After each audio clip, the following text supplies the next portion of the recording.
A poor student stole a kiss from my childhood friend and fiancé, and I caught them in the act. In my past life, I lost control and slapped the poor student, calling her shameless and causing the incident to become public knowledge. I thought this was about defending my engagement and dignity, but I never expected my childhood friend would turn against me for her. He shielded the scholarship student behind him, scolding me for being cruel and heartless. He said she was just momentarily swayed by emotion, that she had simply fallen for someone, and it wasn't some unforgivable crime. My childhood friend pulled every string he had and came in person to persuade my parents. He said the scholarship student had a tragic, rootless life and had suffered greatly, that she was now utterly alone. He said my family was kind and generous, and taking in one more person would be a trivial matter. He spoke with such heartfelt sincerity. In the end, my parents couldn't harden their hearts and truly adopted the poor student as their foster daughter. Overnight, I went from being the pampered young lady of the Jian family to becoming the laughingstock of the entire city. I was disowned, abandoned by my family,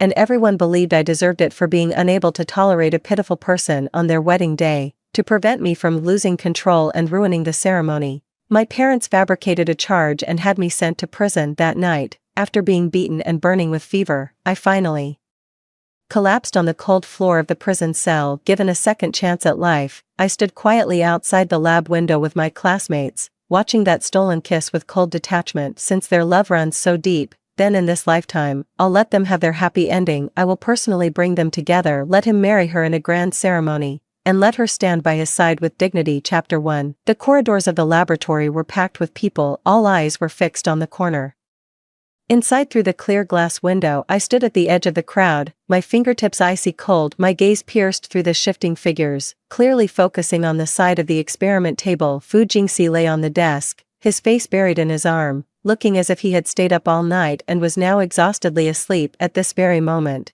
Zoe Han stood right beside him. She was wearing a faded light blue dress. Last autumn, seeing how sparse her wardrobe was, I had picked it out for her from my own collection of new clothes with tags still on. She refused, saying it was too expensive, but I insisted she take it, adding, "What's mine is yours between sisters." Now, seeing the dress on her, it accentuated her slender neck, making her look utterly delicate and forlorn. An unnatural flush spread across her face. It wasn't shyness, but a blush tinged with timidity, excitement, and the secret glee of having gotten away with something. I knew that expression all too well, in my past life.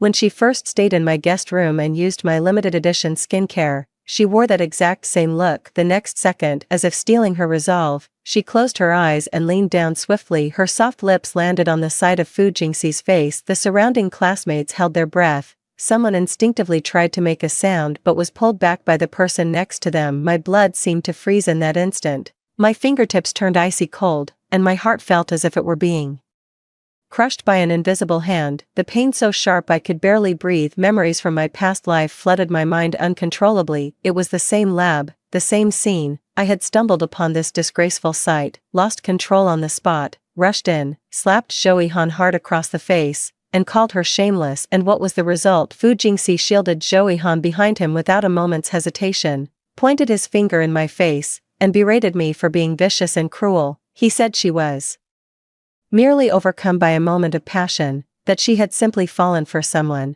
and that it wasn't some unforgivable crime. Back then, I thought I was defending my marriage contract and dignity, but little did I know, it was just the beginning of my nightmare. The annulment of the marriage, family estrangement, being sent to prison, and dying in bitter resentment in a cold cell. Each scene was like a sharp knife, repeatedly cutting into my already scarred heart. And now, I have been reborn, back to the starting point of all these tragedies. I watched as Zoe Han's lips gently pressed against Fu Jingxi's. The kiss was feather-light, yet startlingly vivid. In the hushed silence of the lab, you could almost hear the faint disturbance in the air. Time itself seemed to stand still in that moment. And then, the pivotal moment arrived. Fu Jingxi's long eyelashes fluttered, not with the startled panic of being awakened, but with an almost imperceptible, knowing tremor. The moment Zoe Han's lips left the corner of his mouth, the corner of his own mouth twitched upward, completely beyond his control. It was an incredibly subtle smile, so fleeting it could almost be mistaken for a trick of the light, but I saw it clearly,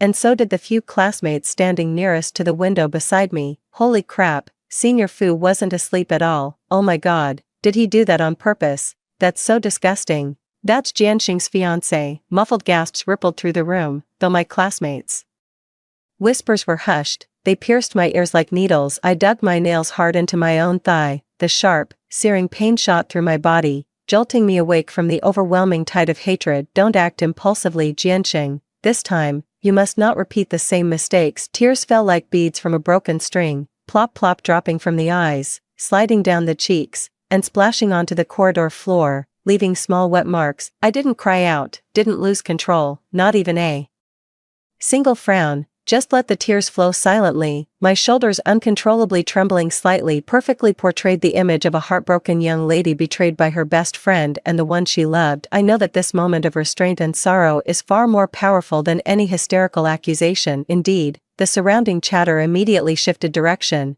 Jianshan is so unfortunate, witnessing her fiancé being stolen a kiss by her roommate, yet having to hold back from reacting. Zhou Yihan has gone way too far.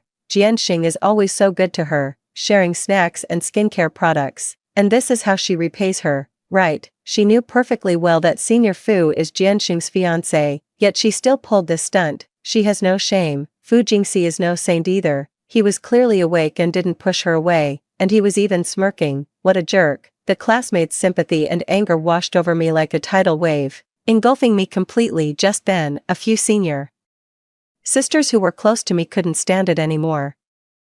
Damn, that couple is too much. Before the leader of the senior sisters could finish her sentence, she stepped forward forcefully and slammed open the slightly ajar lab door. Bang, the door slammed against the wall with a loud bang. Zhou Hong, lost in hidden emotions, was startled into a shiver, stepping back half a pace like a frightened rabbit. The unnatural flush on her face quickly faded, replaced by a ghostly pallor. Fu Jingxi, who had just finished that secretive smile while resting on the desk, also stiffened imperceptibly in his shoulders. He appropriately stirred, as if disturbed from sleep, slowly lifting his head from his arm, his face showing just the right mix of confusion from being woken and a hint of annoyance at the interruption. A few senior students barged in aggressively, striding purposefully toward the two figures by the lab bench. Well, if it isn't Zhou, our dear Xingxing's wonderful roommate. The ringleader's tone was dripping with sarcasm and mockery. Sneaking up on her fiancé while he's asleep, she emphasized the word asleep, a scornful smirk curling her lips. What, you think just because Jianxing has a gentle temper, you can bully her and steal her man whenever you please? Zhou Yihan's face flushed red in an instant, then quickly turned pale. She opened her mouth, wanting to say something, but no words came out. Another senior spoke up, her voice even louder. Zhou Yihan, do you have any shame? That's Jianxin's fiancé? Everyone in the school knows about their relationship. As her roommate, you eat her food, use her things, and then turn around and do something like this, digging up the wall. Have you no conscience? Does it not hurt? I didn't. Zhou Yihan finally managed to squeeze out a few words, her voice as faint as a mosquito's buzz. Her eyes darted nervously around, avoiding the intimidating seniors in front of her and the eyes watching her from the window. Nothing, no kiss, the senior sneered. Do you think we're all blind? So many pairs of eyes saw it. If needed, we can go apply to check the surveillance footage from the lab corridor right now. Let's see what good deeds you were up to just now. Zhou Yihan's face turned pale in an instant, her eyes shifted away, and she instinctively shrank behind Fu Jingxi, looking like she had suffered a great injustice. Another senior turned her gaze toward Fu Jingxi, who was pretending to just wake up. Her face was filled with undisguised disdain as she let out a cold laugh. Well, aren't you something? Fu, got kissed by another girl and you can still sleep so soundly, so deeply that even a door being slammed open can't wake you from your sweet dreams. The sarcasm in her voice was practically dripping. Were you just waiting for this day? After all Jianxing has done for you, she's had eyes only for you since we were kids, cherished you, protected you, put you on a pedestal. And this is how you repay her, by putting on this disgusting little show with her dear roommate. A flicker of annoyance at being disturbed crossed Fu Jingxi's face, but under the barrage of his seniors' questions, it was quickly replaced by a deeper sense of shame and humiliation. His lips pressed into a thin line, his jaw clenched tight, as he struggled to maintain his usual composure. He was about to offer an explanation when his gaze lifted, almost by accident, and through the laboratory's glass window, met mine from outside. I stood among the crowd, my face streaked with tears, watching him in utter silence. In that instant, I saw the panic in his eyes. It was genuine panic. I wasn't faking it. His lips parted as if to speak, and he took half a step toward the door, but before he could utter a word I turned and ran. feigning utter heartbreak. Students in the hallway instinctively parted to make way for me. Some reached out to offer a steadying hand, others softly called my name. I ignored them all, head bowed, letting my tears scatter in the wind. From behind me came Shifu Jingxi's voice, laced with an urgency I had never heard before. Xing. Chapter 2. Fu Jingxi initially wanted to come out and chase me, but in the lab, the senior students surrounded Zhouyihan and interrogated her. Zhouyihan clung tightly to Fu Jingxi's sleeve, crying with teary eyes and a choked voice, "Jingxi, don't leave, I didn't mean it, I just like you so much, I couldn't help myself. Everyone is talking about me, I'm so scared." Her helpless and fragile appearance hit exactly the spot that Fu Jingxi was most susceptible to. He did stop, turning around without hesitation, shielding Zhouyihan firmly behind him, and said to the students closing in, "Enough, she was just impulsive, not on purpose, don't treat her like this, she's timid and can't handle being surrounded and accused by so many people." His voice carried his usual arrogance, as if he were issuing orders, wanting everyone to obey him, but saying that only made things worse, completely igniting the classmates' anger. An impulsive moment justifies stealing a kiss from someone else's fiancé. Are you out of your mind, Senior Fu?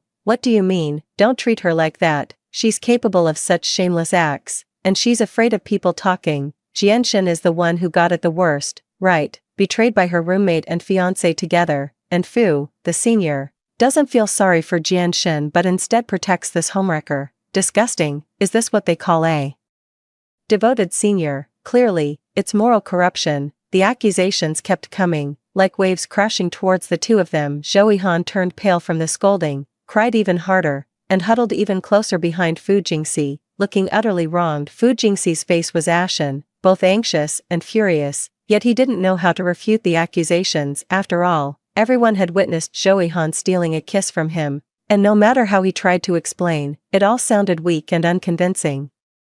He knew staying in the lab would only make things worse, so he gritted his teeth, grabbed Zhouyihan, who was still sobbing, tightly by the hand, pushed through the onlookers, and hurried out. Finally, after making my way through the teaching buildings and tree-lined paths, I caught up with myself pretending to be too exhausted to run anymore, right by the fountain in the school's central plaza. Xing. Wait. Fu Jingxi's voice carried a barely noticeable hint of panic. He reached out to grab my arm, likely trying to adopt the familiar, affectionate manner from before to calm me down. I sidestepped to avoid him and turned to face them. Zhouyihan was shielded behind Fu Jingxi, her eyes rimmed red and her nose sniffling. "Jiansheng, I'm sorry, I really didn't mean to come between you and Jingxi, I just like him so much, I couldn't help myself in the moment, I couldn't control my feelings." As she spoke, her tears fell even harder, her shoulders shaking with each sob as if she had suffered a grave injustice. More and more students passing by stopped to watch. The commotion from the lab had already spread across campus via phones, and many had come specifically to gawk. A crowd quickly formed a human wall around us, pointing and whispering. Fu Jingxi probably thought that in front of so many people, he had to placate me first, or perhaps he still wanted to maintain his image as the devoted fiancé. He addressed the surrounding students in a low, serious voice. "Everyone, please disperse. This is a private matter between us, there's no need to stand around and watch." But no one listened to him. On the contrary, the crowd pressed in tighter, and the murmurs grew louder. "What private matter? Kissing someone else's fiancé on the sly counts as a private matter. Senior Fu is such a hypocrite, he was just protecting that homewrecker in the lab, and now he wants to shoo us away." Jianxing is way too calm. If it were me, I would have lost my cool and thrown a punch ages ago. What's Zhouyihan putting on an act for? Where's all that smugness? She had in the lab earlier, now she knows how to cry. Fu Jingxi's face flushed with alternating shades of pale and red. He hadn't expected his defense to backfire, only making the situation blow up even more. He gritted his teeth, turned to look at me, his voice urgent and tinged with impatience. "Xing, listen to me, it's really not what you think, Ihan." I don't want to hear it." I raised my hand to stop him, my voice calm and unwavering, causing Fu Jingxi's words to get stuck in his throat. Zhouyihan also froze for a moment, stopping her sobs as she stared at me in surprise. I took a step forward and ascended the 3 steps next to the fountain. Standing at a higher vantage point, my view suddenly expanded, and all the students watching had their eyes fixed on me. The sunlight was just right, shining on my face, and I could clearly see the panic and guilt on Fu Jingxi and Joeyhan's faces. I took a deep breath, my gaze first landing on Joeyhan. My voice was not loud, but it was exceptionally clear, echoing across the entire plaza. Joeyhan, I ask you the first question. You knew perfectly well that Fu Jingxi is my childhood sweetheart. Our families arranged our marriage when we were kids, and practically the whole school knows about it, yet you still threw yourself at him and stole a kiss while he was asleep. Is that what you call uncontrollable passion? My gaze turned icy cold, fixed on her without a flicker. Joeyhan's face flushed crimson in an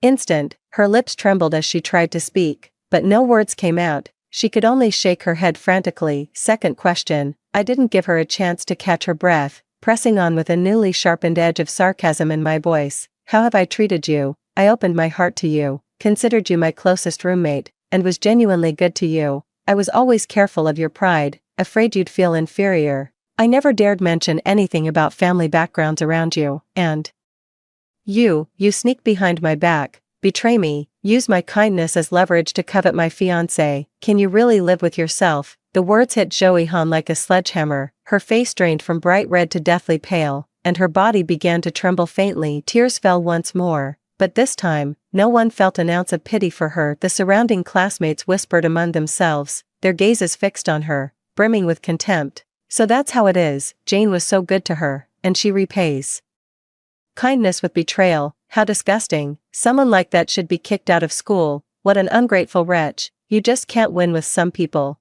Joeyhan instinctively moved closer to Fu Jingxi. Fu Jingxi frowned deeply, wanting to speak up in her defense, but was stopped by a single icy glare from me. The third question. I spoke with increased emphasis, filled with deep disappointment and disdain. You enjoy all the care and convenience I provide, eating my food, using my things, spending my money, even the dress you wear is a gift from me, yet you turn around and do something so sneaky, secretly kissing my fiancé. Joeyhan, didn't your parents teach you? Don't you know how to write the words basic decency and shame, taking advantage of others and trying to steal their person? Are you really that desperate for love, that spineless? I didn't. It's not me. Joeyhan finally broke down, screaming in protest, but her voice was full of guilt and lacked any credibility. Her face flushed a deep crimson, tears of humiliation streaking down her cheeks. She looked utterly wretched. I averted my gaze from her and turned my attention to Fu Jingxi. His expression had also darkened, likely flustered by the surrounding whispers and my pointed questions, yet he instinctively moved to shield Joeyhan beside him. That single gesture ignited the fury I had long suppressed. Fu Jingxi, it's your turn. My voice was icy, my gaze fixed directly on him, laden with undisguised disappointment and accusation. First question. We grew up together. Our families arranged our engagement long ago, something everyone acknowledges. As my fiancé, you should have the decency to keep your distance from other women, but you knew Joeyhan was my roommate. You knew she had inappropriate feelings for you. Not only did you not reject her advances, you let her get close, showing not even the most basic sense of boundaries. Fu Jingxi, have you ever taken this engagement seriously? Have you ever taken me, your fiancé, seriously? Fu Jingxi's face instantly drained of color, his lips parted as if to speak, but my next question cut him off before he could utter a word. Second question. So many classmates in the lab saw it. When Joeyhan kissed you, you weren't asleep at all. You were fully conscious the entire time. I paused, then spoke each word slowly and deliberately, as if flaying him alive. You knew she was crossing a line, yet you didn't refuse or push her away. Instead, you secretly indulged her, even felt a thrill from it. Where are your principles? Parading as my fiancé, you let yourself get entangled with another girl right in front of everyone. Do you have even a shred of respect for our engagement? Or have you been wanting out of this arrangement all along, just waiting for an excuse? Is that why you let her carry on, hoping I'd be the one to end it first? No, wait, Xing, let me explain. Fu Jingxi grew frantic, stepping forward to grab my hand, his voice urgent. I was so tired, I was out of it. I didn't know she would suddenly. I didn't mean it. I wasn't encouraging her. You didn't mean it. I let out a cold laugh and wrenched my hand away with such force that he stumbled backward. Third question. I grew up with you, gave you my whole heart, always thought of you first. For you, I gave up the chance to study abroad and stayed at this university, and you watched me, humiliated and in tears, because of your momentary lapse and her uncontrollable passion. Not a single word of comfort from you. Instead, you immediately jumped to her defense, making excuses, saying she just acted on impulse, leaving me, your actual fiancé, utterly embarrassed. Fu Jingxi, is this how you honor our engagement? Is this your repayment for all our years together? An engagement isn't a game, it's a promise between our families, the bond we'd built over years. By letting someone else cross the line, by indulging in that ambiguity, have you been wanting to destroy this promise all along? Do you think I'm easy to bully, that you can both just push me around? My words were like sharp blades, each one striking precisely at Fu Jingxi's weakest points. His face drained of color, then turned ashen. Before flushing a deep red, his lips trembled, but no words came out. The surrounding whispers grew louder, with everyone pointing fingers at him. Fu Jingxi is such a scumbag, he's clearly two-timing. And to think I used to believe he was a devoted senior, who knew he could be so hypocritical. Poor Jiansheng, how did she end up with a fiancé like that? Hurry up and cancel the engagement, this man doesn't deserve it. Chapter 3. Fu Jingxi was still standing there in a daze, his lips trembling, unable to muster a complete defense. Zhou Han collapsed beside him, crying her heart out, yet no one showed any sympathy. I looked down at them, my gaze sweeping over every student in the crowd. My voice was clear and resolute. You've all heard it, and you've all seen it. Today, I'm only here to do two things. The surroundings fell silent instantly, every eye was fixed on me, you could even hear the sound of the wind blowing past. The first thing concerns Zhou Han. I turned my head to look at her, my voice was ice cold, devoid of any emotion, and left no room for ambiguity. I treated you as a true friend, pouring my heart out to you, always considering your feelings, understanding your difficulties, and protecting your self-respect. But what about you? I raised my voice, filled with deep disappointment and resolve. You trampled on my sincerity, secretly coveted my fiancé behind my back, and did something so shameless. From today onward, all ties between us are severed, our bond is broken, and there will be no further connection. No, Sister Jiansheng, I was wrong. Can you give me another chance, please? Zhou Han suddenly got up, trying to grab my hand, but I sidestepped and avoided her. She stumbled and fell to the ground, crying even harder. I really know I was wrong, I'll never dare again, please don't treat me like this. Chance, I let out a cold laugh. I've given you countless chances, but you didn't cherish them. You took my tolerance for granted and trampled on my sincerity. Now, you don't deserve it. The surrounding classmates all nodded in agreement, their murmurs filled with approval. Exactly. That's exactly how you should treat an ungrateful wretch like her. Jianxing has already gone above and beyond. Anyone else would have resorted to force long ago. Cutting ties completely is the right move. There's no point in getting tangled up with someone like that. Zhou Han lay on the ground, sobbing and trembling uncontrollably, but no one pitied her anymore. I stopped looking at her and turned to Fu Jingxi, taking a deep breath. I spoke, each word ringing out clear and firm, carrying across the entire square. The second matter concerns Fu Jingxi. Fu Jingxi's face instantly drained of color, his eyes filled with panic. He instinctively took a step forward. Xingxing, you, don't come any closer. I raised my hand to stop him, my tone leaving no room for argument. Today, here, in front of the entire school, I, Jiansheng, am officially breaking off our engagement in public. This statement was like a thunderclap, exploding in the crowd. The onlookers were stunned, many gasping in shock, and the buzz of conversation erupted instantly. My God, is Jiansheng really breaking off the engagement? So cool. That jerk deserves to be cut off decisively. Fu Jingxi had it coming. Who told him not to cherish Jianshen? Fu Jingxi's face instantly drained of color, his body swayed, and his eyes were filled with disbelief. Shen, don't joke around. I know I was wrong, I really do, he pleaded. I'm not joking, I interrupted him, my tone calm but unusually firm. From today onwards, you are no longer my fiancé. Your feelings, your choices, who you want to protect, who you want to be with, none of it has anything to do with me anymore. I've been proud all my life, never one to drag things out or cling to someone who betrayed me. You were the one who first abandoned your responsibilities as a fiancé. You were the one who first betrayed my decade-long sincerity, so don't blame me for leaving with dignity, cutting ties cleanly, and never looking back. No, Xingxing, you can't do this. Fu Jingxi was completely panicked. The man who had always been arrogant and never bowed his head, for the first time, showed a pleading expression in front of me. He strode forward, ignoring the stares of those around us, and seized my hand with a grip so fierce it felt like he might crush the bones. Xing, I was wrong. I was truly wrong. You're the only one in my heart. You always have been. Joey-han was just a momentary lapse in judgment. I'll never speak to her again. Never have any contact with her. Please, don't call off the engagement, okay? His voice was thick with emotion, his demeanor utterly humbled as he softened his tone to coax me. We grew up together. How can you just throw away over a decade of feelings? I can't live without you. Xing,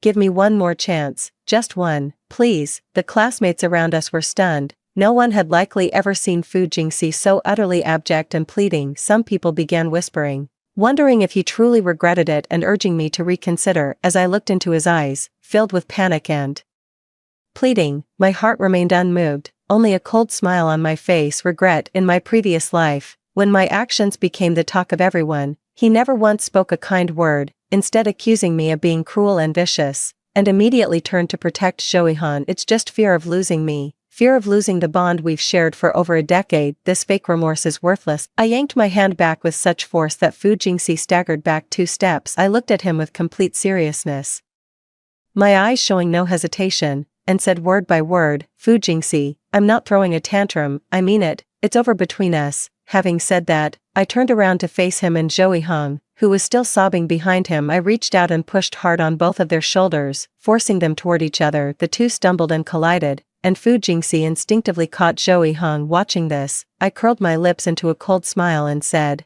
word by word, since you two are so unable to control your emotions, and since he is so eager to protect you, I will do you a favor and grant your wish. Fu Jingxi was about to say something else, his face pale as he looked at me. Xing, you. Just then, a sudden change occurred. Joey-han suddenly seemed to be overwhelmed by a huge shock, violently breaking free from Fu Jingxi's grip and screaming as she turned to run toward the nearby teaching building. She ran at breakneck speed, her hair disheveled, her skirt fluttering, looking utterly devastated. "Ihan, where are you going?" Fu Jingxi was stunned for a moment, instinctively wanting to chase after her, but was shocked by Joey-han's next move. Joey-han rushed straight into the teaching building, ran up the stairs, and soon appeared on the rooftop of the top floor. She climbed onto the railing of the rooftop, standing on the edge with her back to the ground, her feet hovering over several dozen meters of height, making onlookers tremble with fear. She cried out to the crowd below, I just fell in love with the wrong person. Is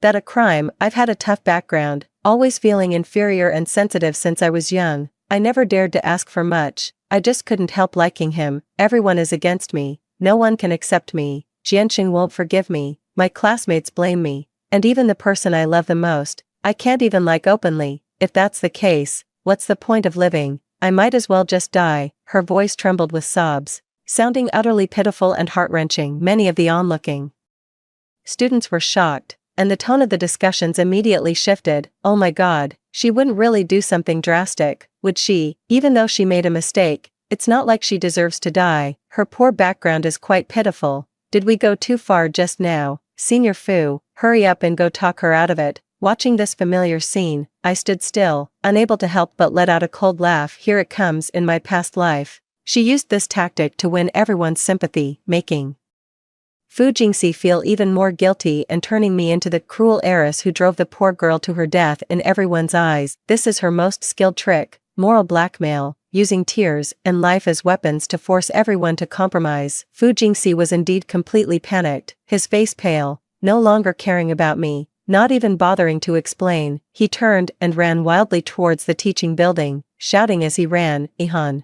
don't be impulsive, come down, let's talk it out. Chapter 4. On the rooftop, Fu Jingxi ran to a few steps behind Joey-han, not daring to get any closer, afraid of agitating her. Ihan, his voice trembled noticeably, his tone urgent, just come down first, okay, we can solve anything, don't joke with your life. Joey-han had her back to him, her shoulders trembling with each ragged sob that escaped her. The sound was utterly heart-wrenching. Solve it? How can we possibly solve it? Her voice was thick with despair. The person I love is someone else's fiancé. I've done something so shameful, everyone is condemning me, even Sister Jianxing won't forgive me. How can I ever show my face at school again? What dignity do I have left to live with? No one blames you, Fu Jingxi said immediately, his tone urgent and placating. This is my fault, I'm the one who failed to maintain proper boundaries and let you misunderstand. Everything is my mistake. Please, don't blame yourself. He was still making excuses for her, still taking all the blame upon himself. The surrounding classmates indeed began to waver. Senior Fu is really too kind. It was clearly Zhou Yihan's fault, yet he still protects her. When you think about it, Zhou Yihan is quite pitiful. She comes from a poor background, fell in love with someone but didn't dare to confess, and only made a mistake out of a moment of impulse. Was Jianshen's questioning just now a bit too harsh? After all, it was just a kiss. There's no need to push things to the extreme, right?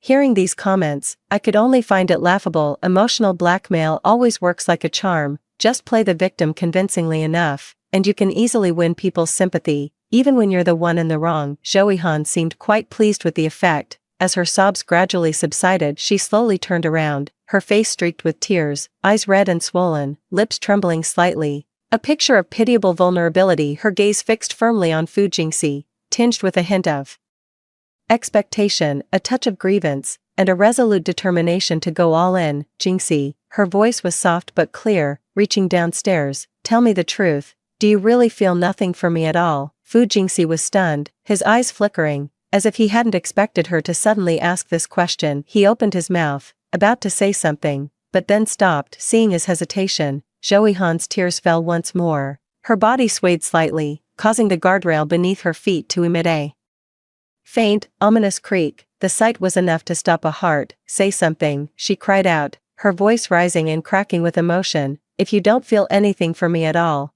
then what's the point of living? I might as well jump right now and end it all. With that, she inched forward another small step. Half her foot was now hanging over the edge. A gust of wind caught her skirt, making her look as if she could fall at any moment. Don't! Fu Jingxi shouted, his face deathly pale with terror. I have feelings for you. I do. He blurted it out almost instantly, his voice betraying an unmistakable panic and urgency. The surroundings fell silent in an instant. Everyone was stunned, including me. Although I had known this outcome was coming, hearing him admit it still felt like a needle piercing my heart. Not pain, but revulsion. Zhou Yihan's eyes instantly lit up, though the tear stains were still wet on her face. Her despairing sobs immediately gave way to a smile, one brimming with smugness and secret delight. With no trace of the earlier hopelessness and fragility, without a moment's hesitation, she hopped down from the guardrail. Her movements were so swift and agile, it was hard to believe she was the same person who, just moments ago, had been teetering on the edge, seemingly ready to end her life. Fu Jingxi let out a sigh of relief. He strode forward, grabbed her hand, his voice laced with lingering fear. You scared me to death, don't you ever do that again, Zhou Yihan nestled close to him, looking up with eyes full of dependence and adoration. Jingxi, she said, I just knew you were different with me. Fu Jingxi looked at her, his gaze complex, filled with guilt, tenderness, and a hint of indulgence he himself hadn't even noticed. He took her hand and turned, leading her toward the stairwell. They walked down side by side, their faces sharing a tacit understanding born of having weathered a storm. It was as if the confession on the rooftop had elevated their relationship to a whole new level.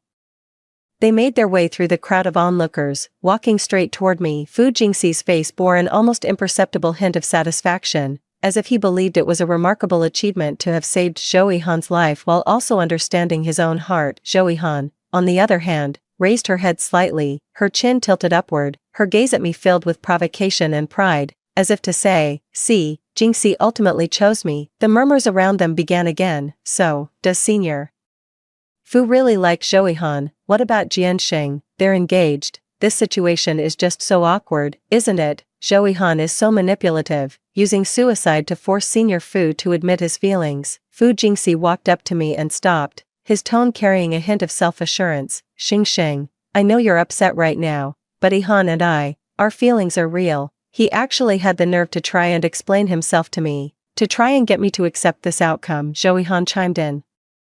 Jiansheng, I'm sorry, Jingxi and I are truly in love. I hope you can find it in your heart to let us be together. Truly in love. I looked at their tightly clasped hands, at the look on their faces that screamed, we're the victims here, we're the ones truly in love, and I couldn't hold back any longer. The accumulated humiliation, anger, and resentment of 2 lifetimes erupted completely at this moment. Before anyone could react, I raised my hand and, using all my strength, slapped Zhou Yihan's Face hard, smack. The crisp sound of the slap echoed across the entire plaza. The surrounding chatter died instantly. Everyone was stunned, staring at us in disbelief. Joey Han's head snapped to the side from the blow, her hair was disheveled, and a distinct, red handprint immediately bloomed on her cheek, swelling rapidly. She was dazed, frozen for a full 3 seconds before she came to her senses, clutching her cheek. She stared at me in utter disbelief. You hit me, so what if I did?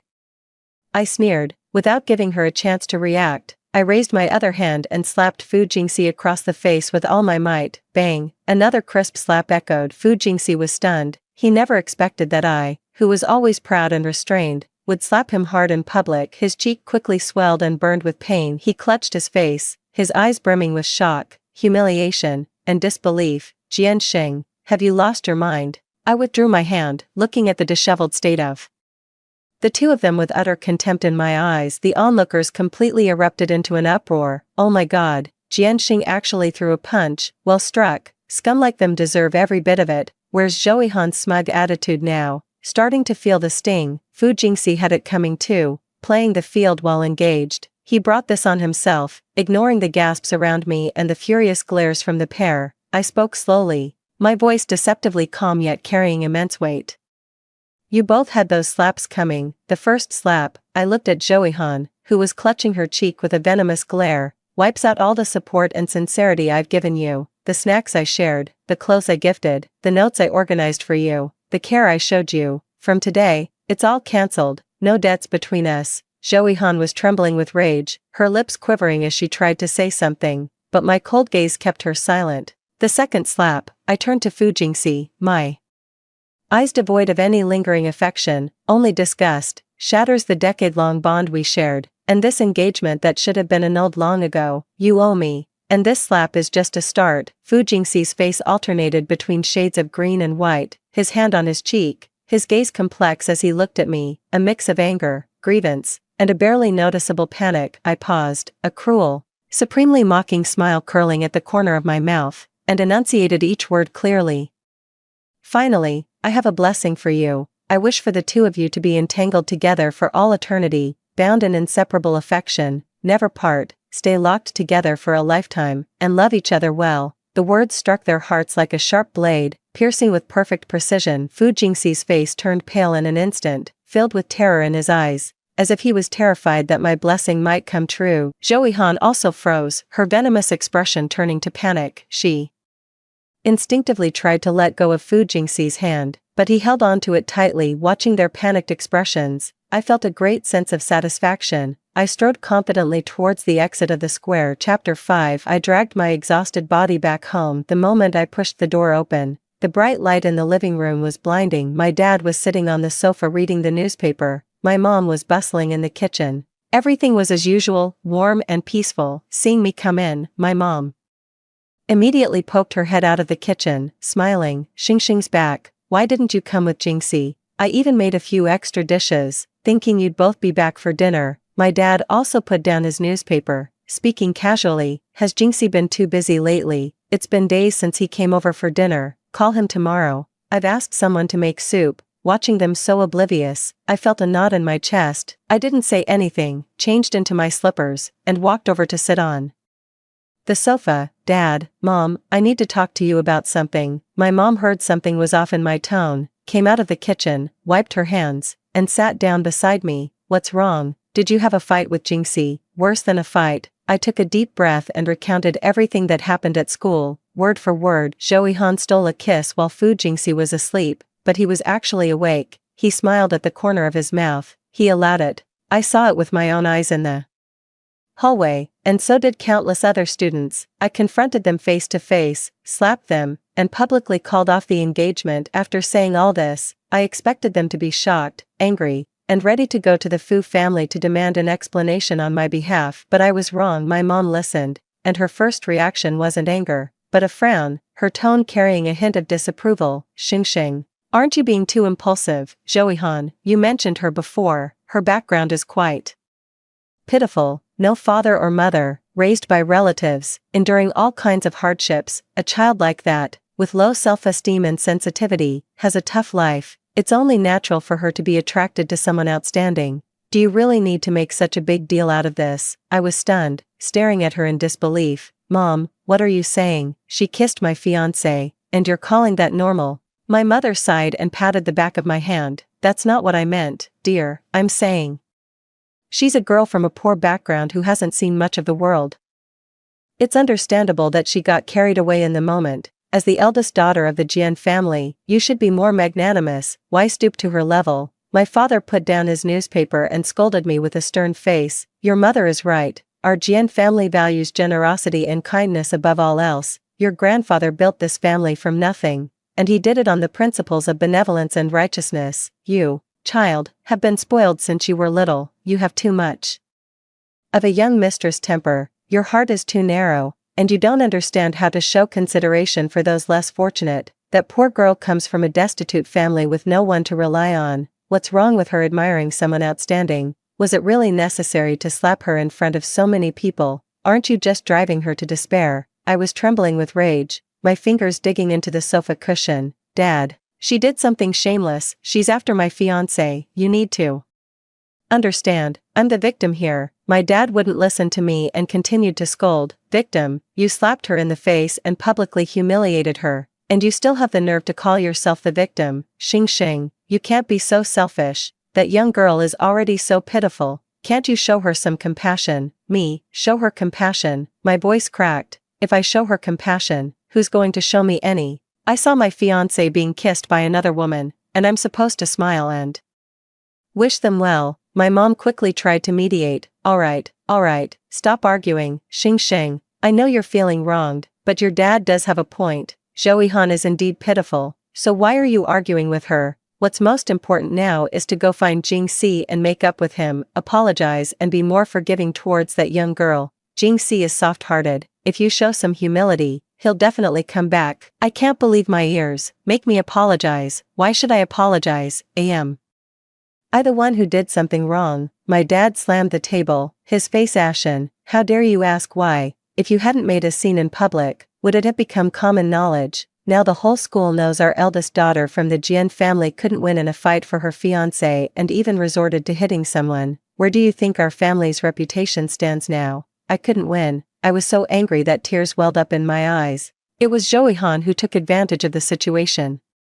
And Fu Jingxi who was indecisive. Why aren't you blaming them instead of me? Blame you? We're teaching you how to be a decent person. My father's voice grew even louder. You've been willful since you were a child, and we've spoiled you. Now you're completely out of line. That Zoe Han, a girl from a poor background, what's wrong with her having feelings for Jingxi? It's her right to like someone. Was it really necessary to drive her to the brink? With that spoiled princess attitude of yours, you're going to learn a harsh lesson one day. My mother chimed in, trying to reason with me. Xing Xing, your father is right. Our Jian family values generosity and kindness above all. Your grandfather held that principle dearest. What will people think if word gets out about how you're acting now? Listen to your mother. Go apologize to Jingxi tomorrow, and say something kind to that Zoe Han girl. Then we can put this whole mess behind us. I watched them tag-teaming me, every single word defending Zoe Han, every single word an accusation against me. The last thread of composure inside me snapped. Do you have any conscience? I shot up from my seat, my voice trembling. I'm your own flesh and blood. I was wronged.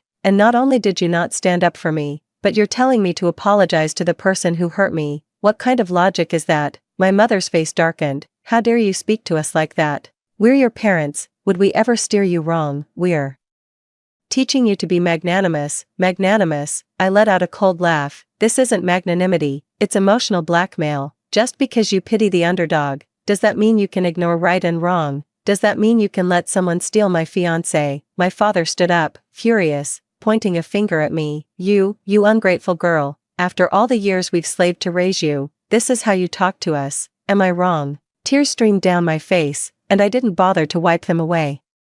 Zoe Han puts on a pitiful act, and you all feel sorry for her. But what about me? When I'm the one being bullied, where's your sympathy? Just because I wasn't born into poverty, just because I'm the eldest daughter of the Jian family, I deserve to suffer. I deserve to be treated like this. My father's face flushed red with anger, his hand raised as if to strike me. My mother quickly grabbed his arm. Don't, just talk this out. Watching my father's hand suspended in midair, the last shred of hope I held for this family vanished in my past life. They were the same. Joey-han pretended to be pitiful, and they softened, adopting her as their foster daughter. Fu Jingxi called off the engagement, and they thought it was because I wasn't capable enough to keep him. When I was insulted, they thought it was because I was narrow-minded and couldn't tolerate a poor soul. In the end, they sent me to prison themselves, where I died in that cold cell. Reborn, I thought that without Fu Jingxi's instigation, at least my parents would stand by me, but I was wrong. They were always like this from start to finish. They sympathize with the weak, regardless of right or wrong. They are kind-hearted and forgiving, with no limits. In their eyes, I will always be the willful and reckless young lady, while Joey-han will always be the pitiful and helpless victim. I stopped arguing. I turned and walked towards my room. Where are you going? I haven't finished talking, my dad shouted from behind. I ignored him, closed the door, took out my suitcase, and started packing. My mom pushed the door open and saw me packing my luggage. She froze. Xing, what are you doing? Moving out. I didn't even look up, continuing to stuff clothes into the suitcase. Moving out. Where to? My mom was anxious. You child, didn't I just say a few words to you? Is it really necessary to make such a big deal out of it? It is necessary. I zipped up my suitcase, stood up, and looked at her. You think I'm narrow-minded, don't you? You think I have a bad temper, right? Well, I'll just move out and save you the trouble of having to deal with me. You, my mother stamped her foot in anger. Why are you so stubborn? We're doing this for your own good. For my own good. I looked at her, tears streaming down my face. Mom, I just want to ask you one thing. If it wasn't me today, but someone else's daughter being bullied, would you still make her apologize to the person who bullied her? My mother paused for a moment. Not saying a word, I let out a bitter laugh. Forget it, I understand. I walked out of the room, dragging my suitcase behind me. My dad saw me with the suitcase from the living room, his expression darkening further. Are you trying to start a rebellion? I'm going to Grandma and Grandpa's house, I said calmly. You think I'm in the wrong, don't you? Then just let me be by myself. You, my dad tried to stop me, but I had already opened the door and walked out. Behind me, my mother's voice called out, Xing, come back. It's already dark. Where are you going? I didn't turn back. Dragging my suitcase, I walked through the night. The streets were brightly lit, and people were coming and going, laughing and chatting. But I was alone, like a stray dog. But deep down, I know I'm not wrong. They are the ones in the wrong. Fu Jingxi, Joey-han, and my overly saintly parents are the ones at fault. I'm just done with putting up with it. My grandparents live in the old house in the eastern part of the city, and it takes about half an hour by taxi to get there. By the time I arrived, it was almost 10 o'clock. My grandmother opened the door and was startled to see me standing there with a suitcase. My eyes red. Xing, what's wrong? Why are you coming so late? My nose stung, and I almost started crying again. Grandma, I had a fight with Mom and Dad. Without a word, Grandma pulled me inside and called upstairs. Old man, get down here. Xing is here. Grandpa came downstairs, wearing his reading glasses and holding a book. Seeing me like this, his brow furrowed instantly. What happened? Who's been picking on my granddaughter? I told them the whole story again. This time, I spoke more calmly, but the tears just wouldn't stop flowing. When I got to the part about Joey-han sneaking a kiss from Fu Jingxi, Grandma slammed the table in fury. That shameless hussy, knowing full well Jingxi is engaged, she still dared to pull a stunt like that. And when I described how Fu Jingxi was awake but didn't push her away, and even smiled, Grandpa's face turned ashen. That Fu Jingxi, I never liked him from the start, thinks he's something special just because his family has a bit of money. What part of our Shinshin isn't good enough for him? How dare he treat her like this? When my parents told me to apologize, Grandma burst into tears. How could they do this? You're their own flesh and blood. Not only do they not stand up for you, but they make you apologize to the people who bullied you. What kind of sense does that make? Grandpa was shaking with rage. He slammed his hand on the coffee table. Disgraceful. Absolutely disgraceful. They've completely shamed the Jian family name. He stood up, pulling out his phone to make a call. I'm calling them right now to give them a piece of my mind. The nerve of them. I quickly grabbed his arm. Grandpa, I don't want to fight anymore. Grandma held me, patting my back, her heart aching as tears streamed down her face. My poor granddaughter, enduring so much grievance and even being scolded by your own parents. Grandma feels so heartbroken for you. I lay in Grandma's arms, sobbing so hard I could barely catch my breath. All the grievance, all the anger, all the unwilling erupted at this very moment in my previous life, when I got into trouble. Grandpa and Grandma were abroad and didn't even get to see me for the last time. At least I still have my grandparents who care for me. In this life, Grandpa was watching from the side, his eyes red, but he didn't cry. He just patted my shoulder, his voice hoarse. "Good granddaughter, don't be afraid. With Grandpa and Grandma here, no one will dare to bully you. The Jian family isn't run by your parents." He paused, his tone firm. "From today on, you'll stay at Grandma's house. If anyone dares to bully you again, Grandpa will stand up for you." I looked up, seeing Grandpa's gray hair and determined eyes, and finally felt a bit of warmth in my heart. "Grandpa, thank you. What are you thanking me for?" Grandpa patted my head. "You're my own granddaughter. Who else would I protect if not you? Your parents are muddle-headed, but Grandpa is clear. Don't worry, with me around, no one can take anything from the Jian family." Grandma wiped away her tears and took my hand. "Xing, stay with Grandma tonight. Tomorrow, Grandma will cook something delicious for you. What would you like to eat?" I shook my head, then nodded.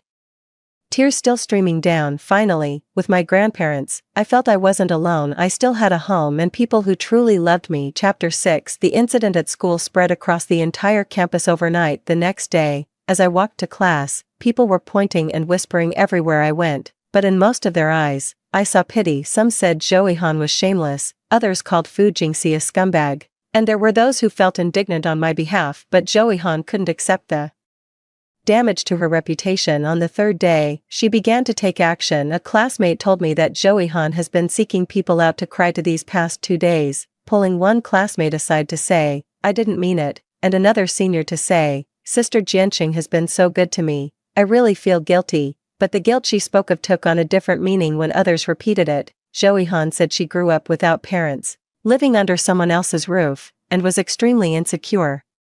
Seeing Jianqing's excellence and Senior Fu's outstanding qualities, she couldn't help but be drawn to them. She also said that Jianqing was always very kind to her, but she didn't mean to ruin their relationship. It was just a moment of overwhelming emotion, and she never expected things to escalate like this. She said Jianqing slapped her in front of the whole school, and she already knew she was wrong, but Jianqing wouldn't let it go. Now she's too afraid to even go to school, fearing people pointing fingers at her. As these words spread, the tide began to turn. Some people started speaking up for her. "Actually, Joey-han is quite pitiful. She grew up without parents, lacking love, and easily falls for people who show her kindness. Jianqing is indeed a bit too much. How painful is a slap? Is it really necessary? She's already apologized, yet you're still holding on to it. Isn't her temper a bit too much for a young lady?" Joey-han deliberately manipulated public opinion, telling everyone, "Senior Fu is just soft-hearted, feeling sorry for me and helping me. His heart belongs only to Sister Jianqing. Sister Jianqing is too strong-willed, unwilling to forgive me,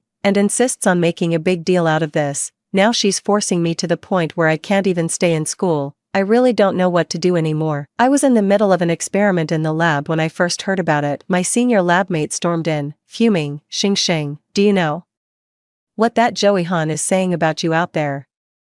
I didn't even look up. "What is she saying?" "She says you're bullying her, a poor student, just because your family is rich, that you have a spoiled princess attitude and can't stand anyone else, that Fu Jingxi is only being nice to her out of pity, and it's because you're pushing her too hard that she's been forced into a corner." My senior stamped her foot in anger. "How shameless can she be? She's the one who tried to kiss someone else's fiancé, and now she's turning the tables and making you out to be the villain." I set down the test tube and wiped my hands. "Let her talk. You're just going to let it go?" My senior looked at me in disbelief. "What else can I do?" I gave a bitter laugh. "Anything I say now is wrong. The more I explain, the more I come across as domineering. Let her have her say. The facts speak for themselves." My senior sister was about to say something else when her phone rang. She glanced at it, and her expression darkened even further. "It's Fu Jingxi." I took the phone and saw a long message from Fu Jingxi. "Xing, I know you're still upset, but Ihan really didn't mean it. She knows she was wrong. She hasn't been able to eat or sleep these past few days and has lost a lot of weight. Could you be the bigger person and go apologize to her? Even just a few kind words to make her feel better. She comes from a difficult background and has suffered a lot since she was young. Please don't hold it against her. I'm begging you." "Okay." I looked at the message and laughed, not out of anger, but because it was genuinely funny. He wants me to apologize to Joey-han, the one who stole a kiss from my fiancé, now expects me to apologize. My senior sister, who was standing beside me, saw it too, her face turning green with anger. Is Fu Jingxi out of his mind? Asking you to apologize to that mistress, is he crazy? I didn't say anything, just handed the phone back to my senior sister. Please block him for me. Without a word, my senior sister blocked him immediately and checked everyone's phones in the lab to make sure no one could receive messages from Fu Jingxi. If he bothers you again, I'll give him a piece of my mind.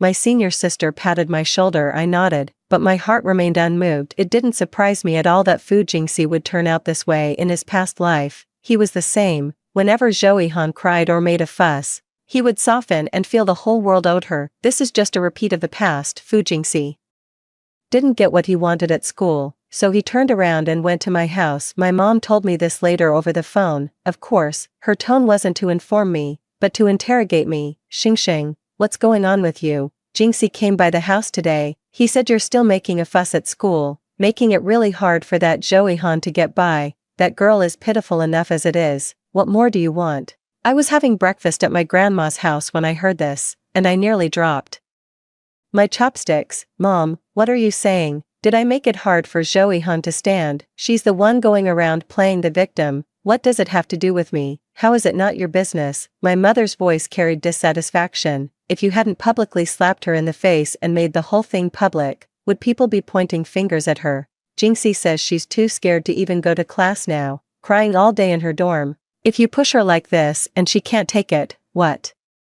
Then, she can't take it. I let out a cold laugh. Mom, have you forgotten that she was the one who kissed my fiancé without permission? She's the one who did something shameless, and now it's my fault. How can you talk like that? My mother's tone turned stern. You need to be more forgiving. Understand that Joey-han has a pitiful background, lacking love since she was young. She made a mistake out of impulse. Can't you forgive her? Jingxi has already said he doesn't have any other feelings for her. He only helped her out of pity. But you just had to make a big deal out of it, leaving everyone in an awkward position. I took a deep breath, deciding not to argue with her anymore. Mom, what are you trying to say? Your father and I have discussed it. My mom's tone suddenly turned a bit sheepish. That Joey-han really is quite pitiful, with no parents and being ostracized at school. We were thinking, why not take her in as a foster daughter? Let her live here with us so she has someone to look after her. You two living together might even help resolve your differences. Wouldn't that be the best of both worlds? My mind went blank with a dull roar. An adopted daughter. They want to adopt Joey-han as their daughter. Memories from my past life flooded back like a tidal wave. They adopted Joey-han, letting her move into my home, use my things, and take my place. Then, I was disengaged, disowned by my family, and sent to prison. Is this all happening again? No way. My voice was trembling. Mom, I don't agree. Absolutely not. Why are you being so selfish? My mom said, clearly upset. We're not saying we don't recognize you as our daughter. Isn't it good to have another sister? You're so lonely by yourself. It would be nice to have a companion. I don't want that kind of companion. I practically yelled. Mom, wake up. She kissed my fiancé. She betrayed me. And now you want to adopt her as your daughter. Are you out of your mind? You're the one who's crazy. My mom was also furious. We're doing this for your own good. Why can't you understand that? That little girl is so pitiful. What's wrong with helping her? You have to be so petty. You don't have any grace of a lady at all. I didn't want to talk to her anymore, so I hung up the phone directly. My hands were shaking so badly that I almost dropped my phone. Grandma came out of the kitchen and saw my pale face. She hurried over to support me. What's wrong, Xingxing? Who called? My mom, I said, my voice hoarse. They want to formally adopt Joey-han. Grandma's face instantly darkened. What? They want to adopt Joey-han, to have her move into our home, I repeated, tears welling up in my eyes. Grandma didn't say a word and turned to head to the study to find Grandpa. Grandpa's face turned ashen as he listened, then slammed his palm on the table. What a disgrace. Are they out of their minds? Adopting a woman who kissed their daughter's fiancé. When has the Jian family ever produced such a fool? He picked up the phone and called my dad directly. As soon as the call connected, Grandpa roared, Jian Zhangwo, are you out of your mind? Adopting that Joey-han as a daughter? Have you been kicked in the head by a donkey? On the other end of the phone, I don't know what my dad said, but Grandpa got even angrier. Nonsense. What do you mean by kindness and benevolence? That's shameless. Your own daughter is being bullied, and instead of standing up for her, you want to bring the bully into our home.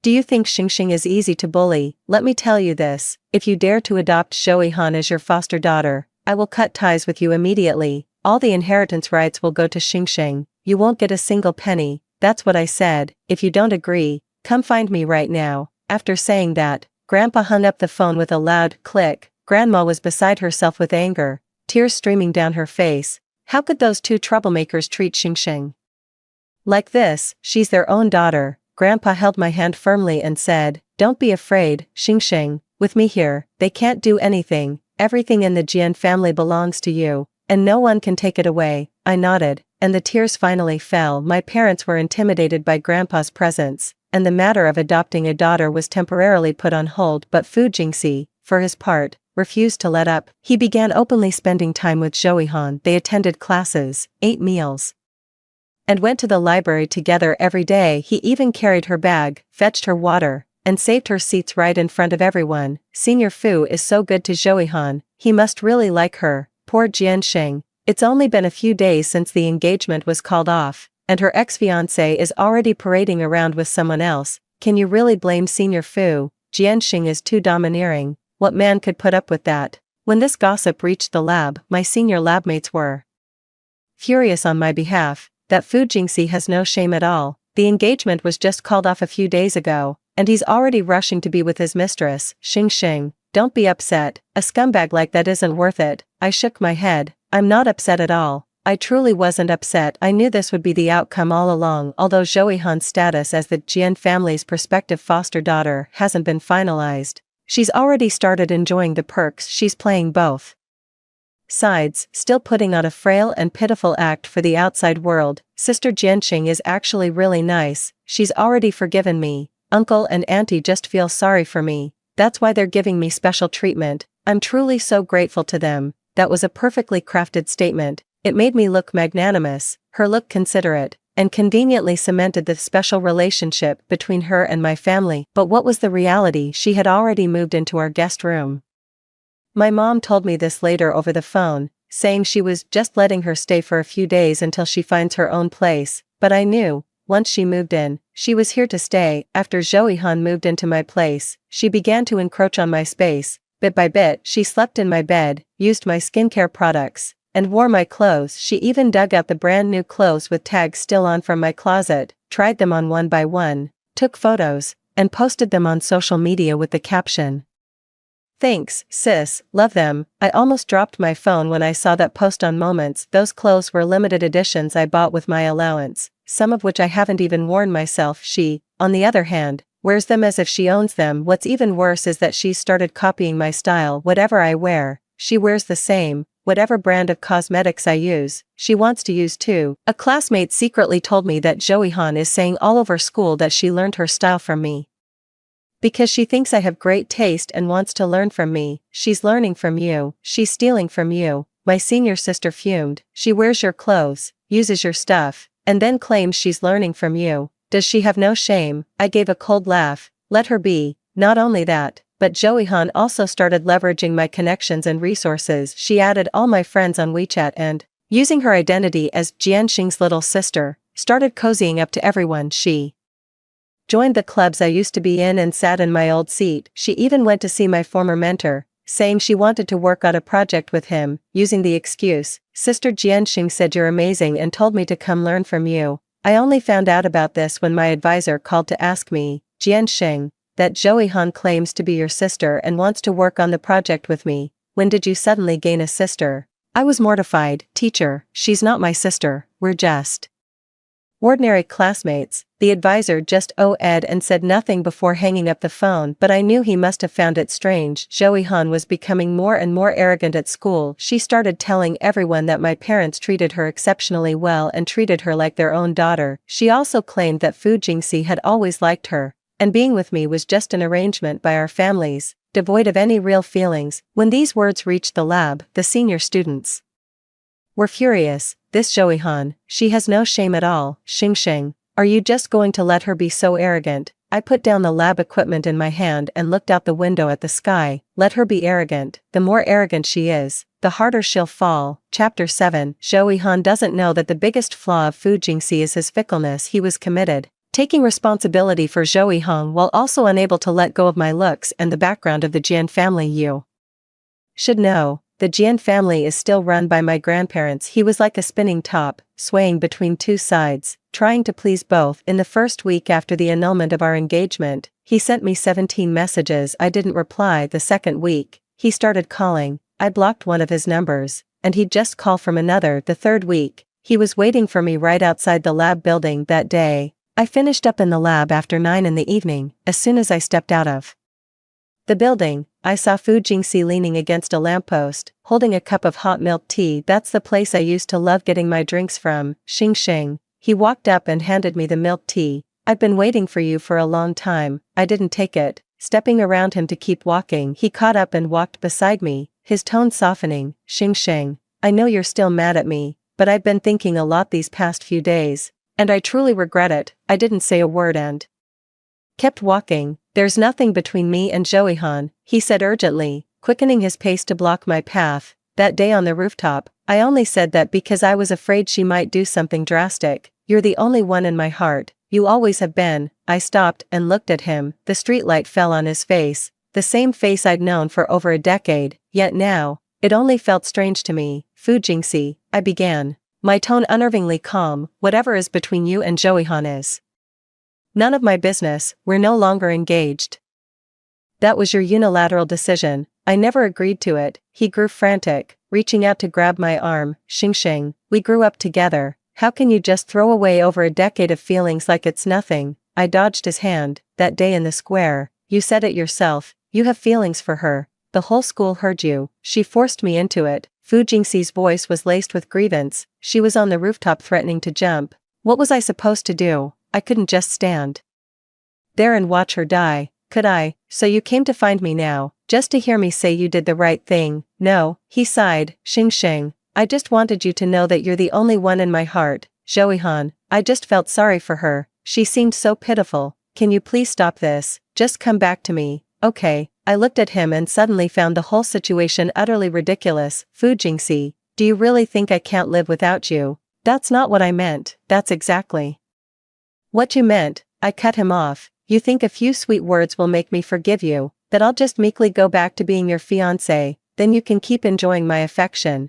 keep benefiting from the Jian family's resources, all while carrying on your little dalliance with Joey Han on the side. I'm not, you're not, I scoffed. Then tell me, what exactly is your relationship with Joey Han right now? He froze for a moment, his mouth opening and closing, unable to speak. You can't say it, can you? I looked at him. Because you don't want to lose me, yet you can't bear to let her go. You want to have the best of both worlds. Fu Jingxi, you're really playing a shrewd game. His face alternated between red and white. Xing Xing, that's not what I meant. Enough. I didn't want to hear any more. Fu Jingxi, I'm saying this for the last time. It's over between us. You can be with whoever you want. It has nothing to do with me. Don't come looking for me again. After saying that, I turned and left. He called out a few times from behind, but I didn't look back. But I knew he wouldn't give up, because people like Fu Jingxi are always like this. It's only the unattainable that seems good, and the lost that feels precious. The fact that he came to find me soon became known to Joey Han. I don't know who told her, but she started causing a scene. A classmate told me that Joey Han was sobbing uncontrollably in the dorm those days, saying that Fu Jingxi didn't want her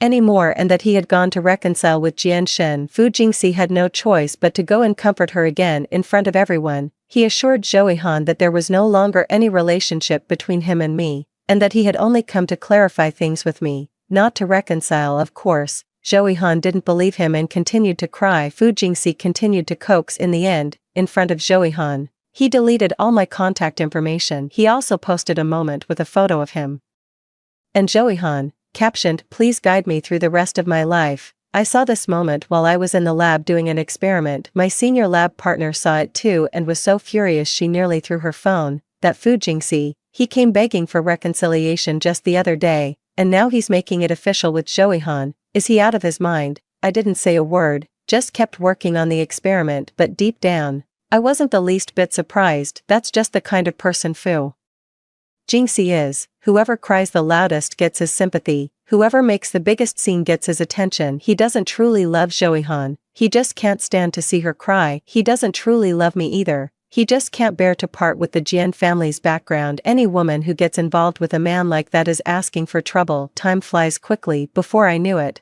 it was time for the graduate recommendation slots to be decided. I had been the top student in my major every single semester, from freshman to junior year. Everyone assumed the recommendation spot was mine for the taking. The day the results came out, everyone was stunned. The graduate recommendation slot went to Joey-han. She ranked 15th in her major, not even making the top 10, but she got that spot. When the news broke, the lab was in an uproar. How is that possible? What does she have? The senior sister was pacing angrily in the lab. She's ranked 15th, has no research achievements, so why does she get to take Xingxing's spot? Someone must have pulled strings behind the scenes, my senior colleague said, his face ashen. Joey-han has no connections whatsoever. How could she possibly have gotten the spot? Fu Jingxi must have rigged it. I sat at the lab bench and said nothing. To be honest, I wasn't the least bit surprised. In my past life, by this time, I had already been publicly disgraced by a broken engagement, disowned by my family, and thrown in prison. Something like a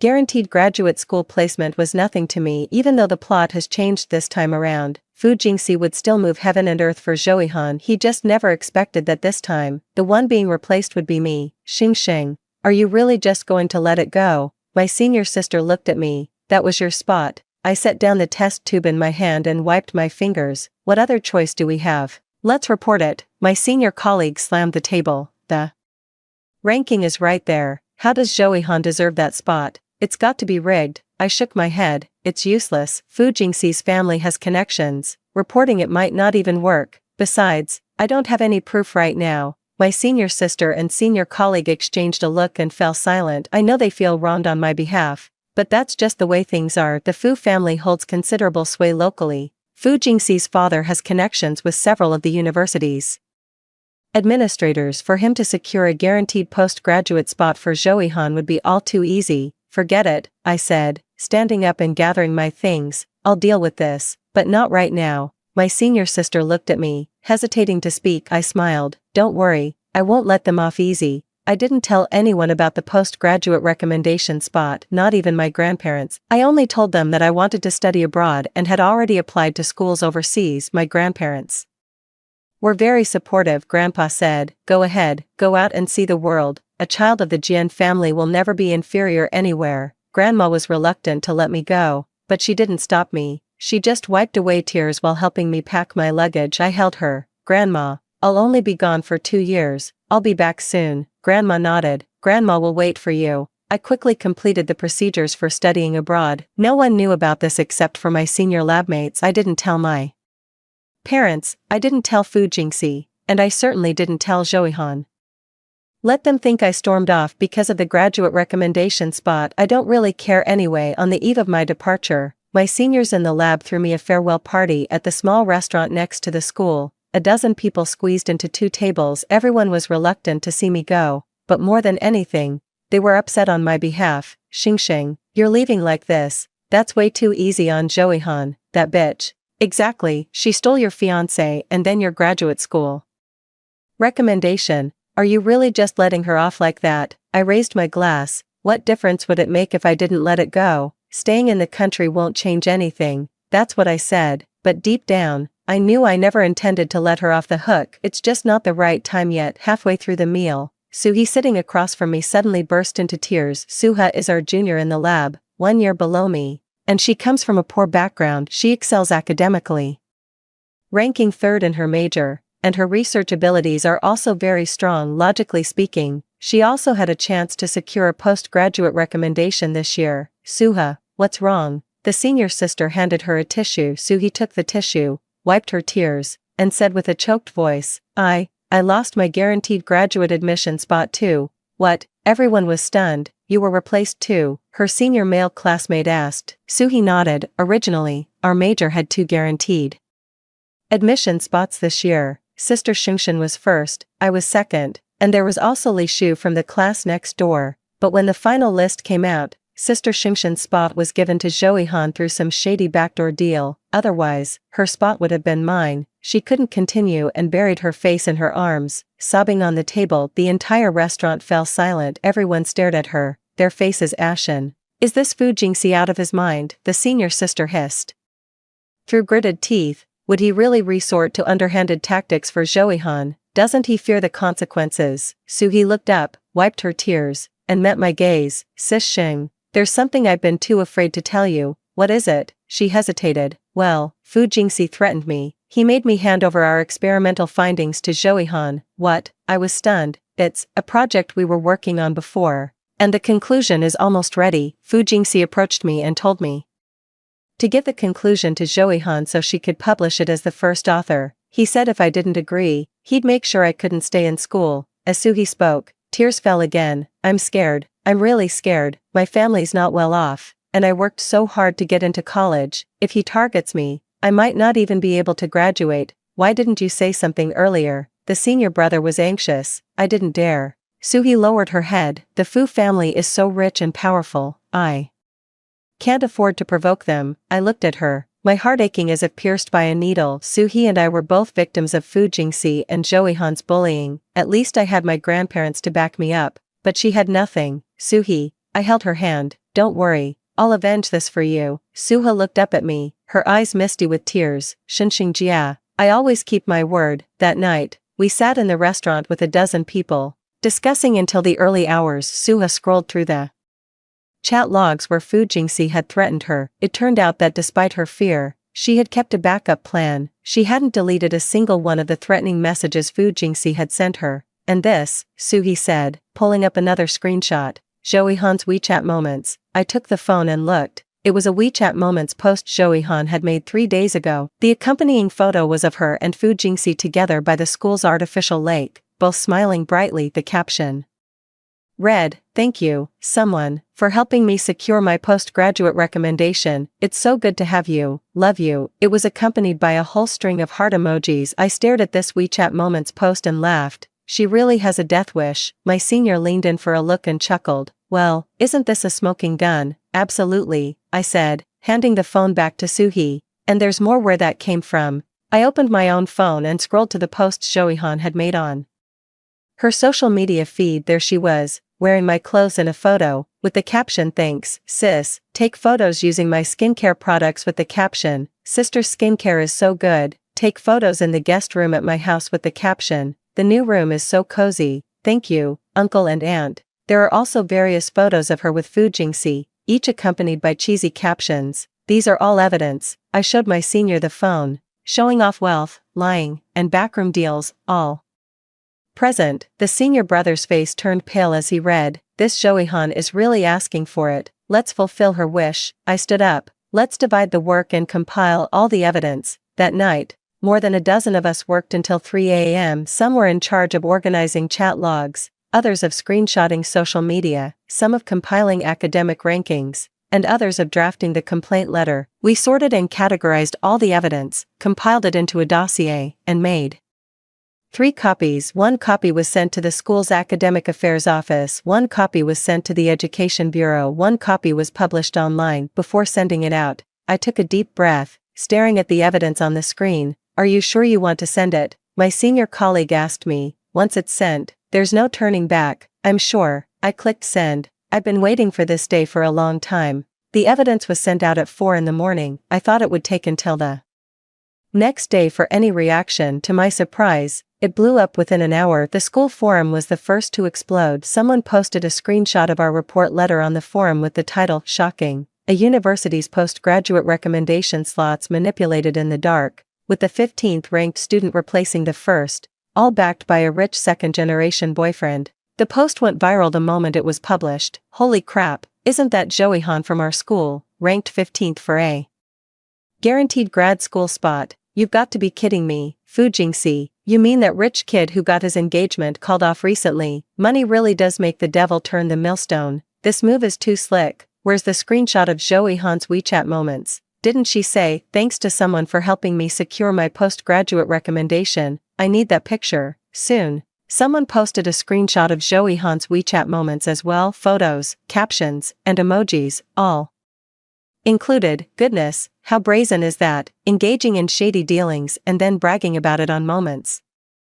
Is this treating getting a recommendation for postgraduate studies like a gift from a boyfriend? Is Fu Jingxi out of his mind? Would he really do something like this for a green tea girl? The post was deleted from the forum in less than 2 hours. It's too late now. The screenshot had already spread across the entire internet. The topic undisclosed practices in graduate school recommendation at a certain university shot straight to the top of the trending list, the Education Bureau's report. Hotline was flooded with calls. The university's official blog is flooded with scathing comments. The university must provide an explanation. How can a student ranked 15th be granted a guaranteed postgraduate spot? We demand a thorough investigation into Fu Jingxi and his family background. Is there any corruption or trading of influence for money? Justice for Jian Xing and Su He. The situation was spiraling out of control. The school couldn't contain it, no matter how hard they tried. Things were starting to get messy for Fu Jingxi as well. His father called to berate him, saying he'd lost his mind, throwing everything away for a woman. His mother was so angry that she ended up in the hospital. None of his so-called connections dared to speak up for him. Fu Jingxi called me over a dozen times, but I didn't pick up once. He sent a message, Xing, was it you? I didn't reply. He sent again. Why are you doing this? Ihan barely got the spot, and you're ruining her. I looked at the message and smiled. Am I ruining her? She destroyed herself. Finally, Fu Jingxi sent a long message, Xing, I know you hate me, but this has nothing to do with Ihan. I was the one who helped her get the spot. If you want to blame someone, blame me. I beg you, please remove those evidences. Okay, Ihan can't handle this blow. She'll break down. I looked at it for 3 seconds and then blocked this number as well. 2 days later, Fu Jingxi's father made a public statement. All of Fu Jingxi's actions have nothing to do with the family. He is an adult and should be responsible for his own behavior. From today onwards, we will no longer involve ourselves in any of his affairs. That sounds nice,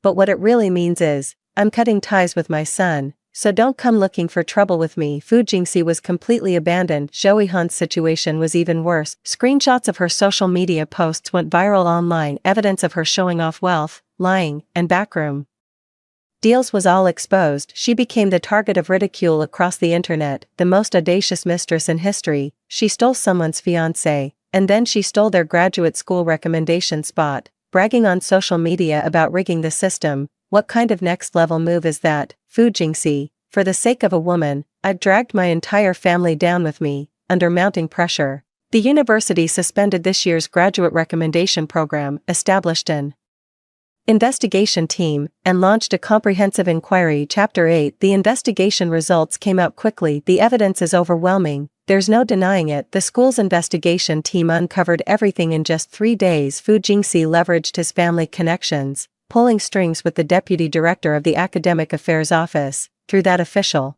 he manipulated the graduate school recommendation review process. Zhou Yihan's grades were altered, her bonus points were fabricated, and her review records were swapped out. All the evidence was laid out on the table, plain for everyone to see. With officials from the Education Bureau overseeing the entire investigation, the school couldn't possibly have swept it under the rug. I was packing my bags at my grandma's house the day the disciplinary decision was announced. My senior called, her voice brimming with excitement. Xing, the results are out. Fu Jingxi and Zhou Yihan have both been expelled. The clothes in my hands fell to the floor. Really?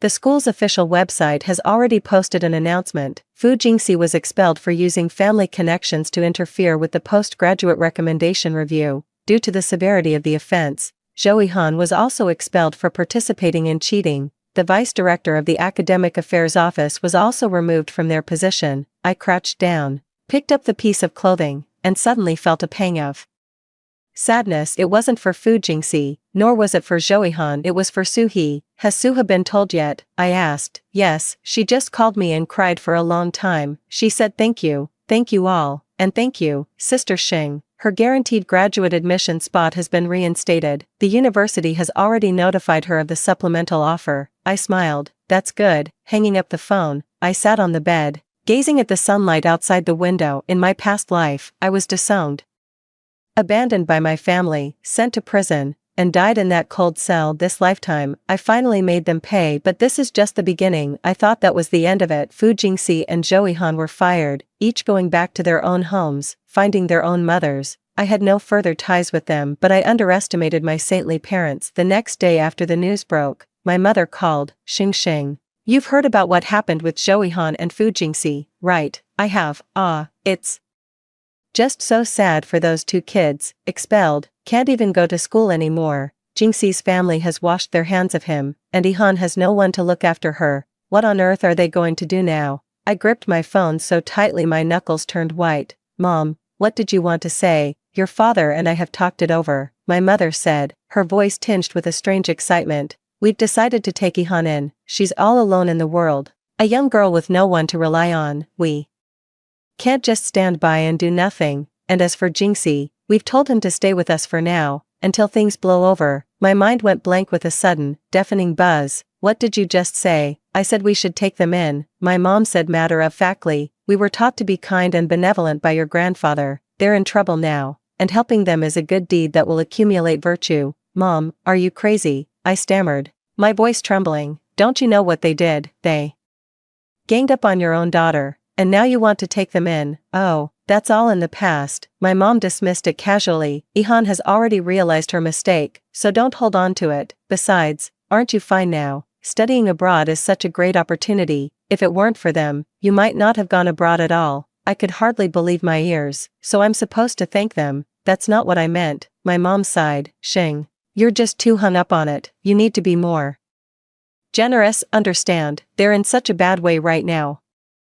What's wrong with us helping them out? I didn't want to talk to her about it anymore. Do whatever you want. After hanging up the phone, I was trembling with rage. Grandma came out from the kitchen, saw my state, and immediately asked what was wrong. As soon as I explained what happened, Grandma's face fell instantly. Had they lost their minds? Grandma fumed, slamming her hand on the table. Haven't those two caused Xing enough misery? And now they want to bring them into our home.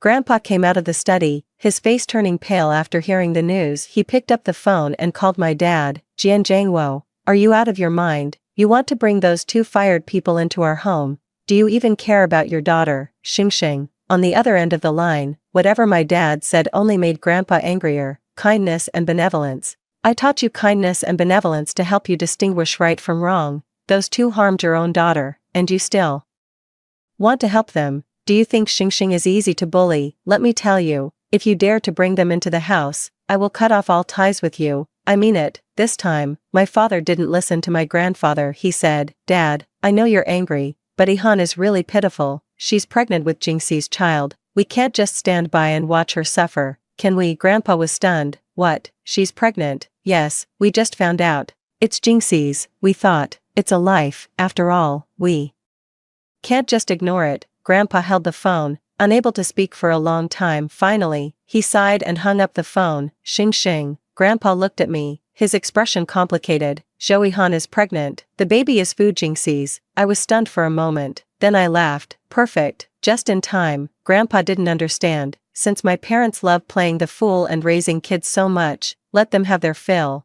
I didn't say anything more. 3 days later, I dragged my suitcase and went to the airport. All the procedures for studying abroad are done, and the plane ticket is booked. My grandparents saw me off at the airport. Grandma hugged me, crying uncontrollably. Xing, take good care of yourself over there. Call Grandma if you miss home. I nodded, tears welling up in my eyes. Grandpa patted my shoulder. Go ahead, a Jian kid will always do well wherever they go. I hugged them, then turned and walked through the security checkpoint. As soon as I passed security, my phone rang. It was a message from my mom. Xing, guess what? Yihang is pregnant with Jingxi's baby. We're going to be grandparents. Focus on your studies. Don't worry about home. We'll take good care of Yihang and the baby. There's also a photo attached. Zhou Yihang is sitting on our sofa, wearing my pajamas, holding a cup of milk, and smiling so sweetly. Fu Jingxi is sitting beside her, his arm around her shoulder, looking equally happy. I stared at the photo, my hands trembling. They were sitting in my spot, wearing my clothes, using my things, and they were laughing so happily I couldn't hold back and typed a reply. Are you two out of your minds, raising someone else's kid while watching your own flesh and blood get driven out? Have you lost it completely? After sending that, I typed another line. Do you really think being nice to someone means they'll be grateful? Don't you know what kind of person Joey-han is? She stole her own best friend's fiancé. She snatched her friend's guaranteed grad school spot. You think she's genuinely thankful for you? don't kid yourselves, you're nothing but her personal ATM. After I sent it, my mom didn't reply, probably got mad at me. I don't care anymore. Before boarding the plane, I sent a message to a friend back home, help me get Joey Han's current address and the news that she's doing well to her parents in the mountains. Make sure her parents know she's living in a big mansion, eating well, wearing nice clothes, and pregnant with a wealthy family's child. My friend replied instantly, got it, I'll make sure it's done. I turned off my phone and boarded the plane. After more than 10 hours, I arrived on the other side of the ocean. I turned on my phone and the first message was from my friend, it's done, Joey Han's parents know now, they're on their way to your place. The second one was from my mom, there were over a dozen in a row, Xing Xing.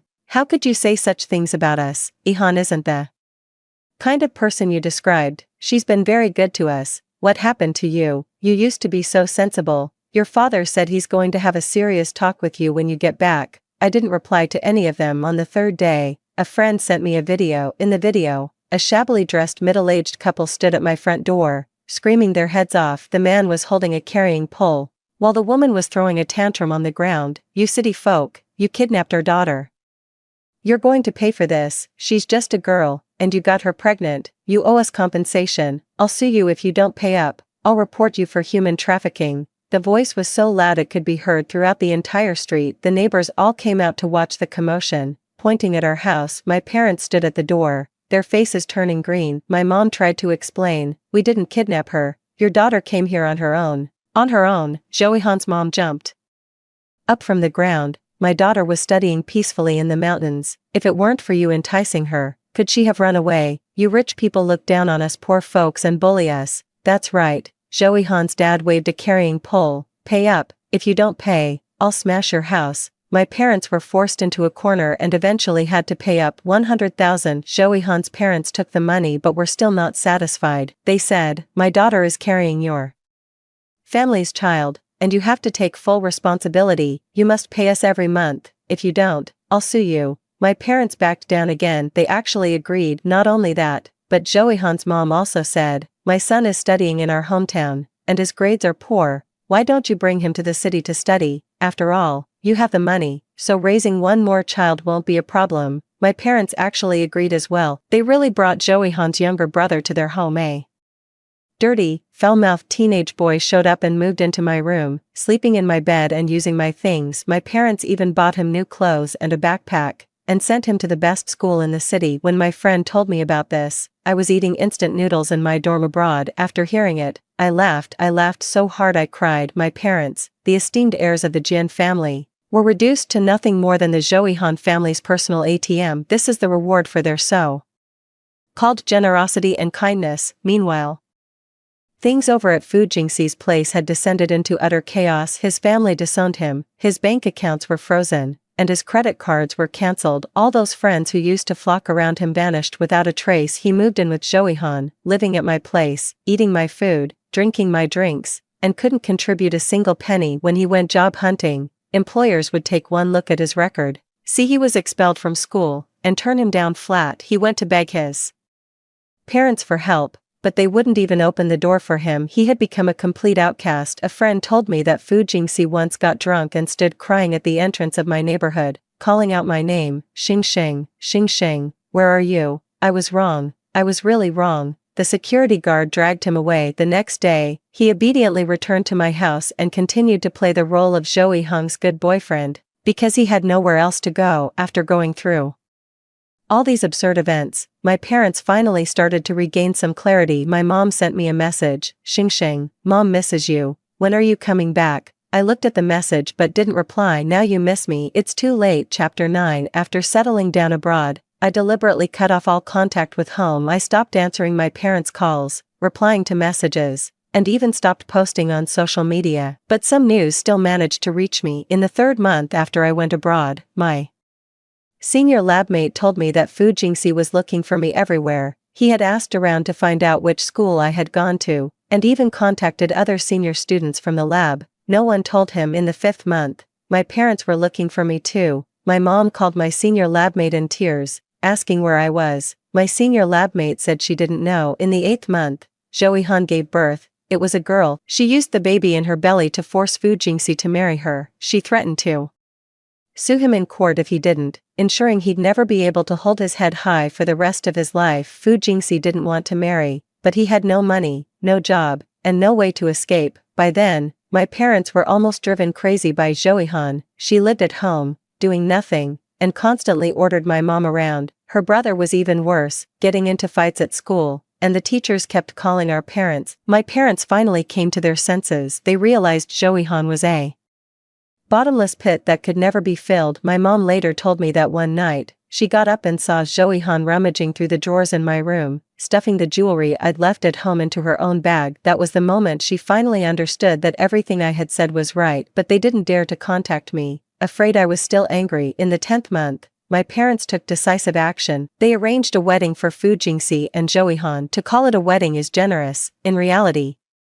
they just got their marriage license at the Civil Affairs Bureau and had a meal at home. There was no wedding dress, no banquet, not even any relatives invited. Fu Jingxi's parents didn't come. They had long since cut ties with him on the day they got their marriage certificate. My parents kicked them out. "You're on your own now. We can't help you anymore." My mom placed Joey-han's luggage by the door and closed it. Joey-han cursed outside the door for half an hour, accusing them of ingratitude and neglecting their granddaughter's well-being. My parents didn't open the door. Fu Jingxi stood by, utterly speechless. He had become a complete outcast. He had no job, no money, no home, and a wife who had just given birth by his side. His parents only gave him the bare minimum for living expenses, 3,000 yuan a month, not even enough to cover rent. The two of them rented a basement, dark and damp, with peeling walls. Fu Jingxi went looking for a job, but as soon as they saw his record of being expelled, they turned him down immediately. He tried to borrow money from his old friends, but they wouldn't even answer his calls. Joey-han would scold him every day, calling him useless, a coward, and accusing him of deceiving her. At first, Fu Jingxi tried to endure, but eventually, he couldn't hold back, and the two started fighting. Neighbors said they often heard the sound of things being smashed and shouting coming from the basement. A once glorious young master from a wealthy family and a woman who thought she could rise to prominence, both became the laughingstock of everyone. 2 years later, I returned to China. On graduation day, Lin Yizhou proposed to me. He was a Chinese-American senior, 4 years older than me, pursuing his PhD. In the business school, he took out a ring and said, "Xing Xing, will you marry me?" I said yes. He smiled so broadly his eyes nearly closed, slipped the ring onto my finger, and then hugged me. In that moment, I felt a part of my heart finally heal. After returning home, I first went to visit my grandparents. Grandma held me and cried for a long time, saying she had missed me so much. Grandpa said I've lost weight and asked Grandma to cook something extra delicious. After staying at Grandma's for 3 days, my parents arrived. They stood at the door,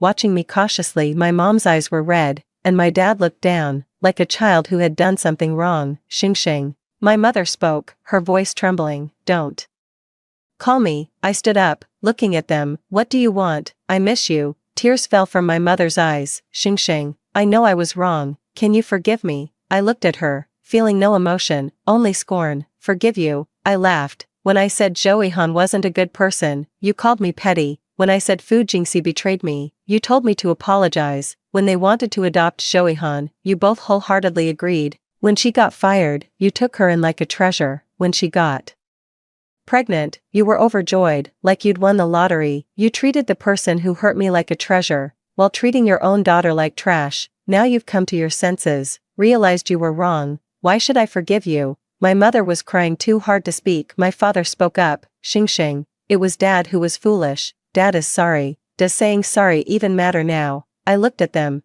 When I was disengaged and ridiculed by the whole school, where were you? You were sympathizing with Joey-han. When I lost my graduate school recommendation, where were you? You were preparing a nursery for her. When I dragged my suitcase alone to go abroad, where were you? You were acting as Joey-han's family's ATM. It's too late for your apologies now. My mother collapsed on the ground, gasping for breath as she cried. I turned back to my room and picked up my suitcase. Grandma grabbed me. "Xing Xing, don't go." "Grandma, I'm not leaving." I hugged her. "I'm just going back to the hotel. Tomorrow, I'll leave for Boston with Yizhou.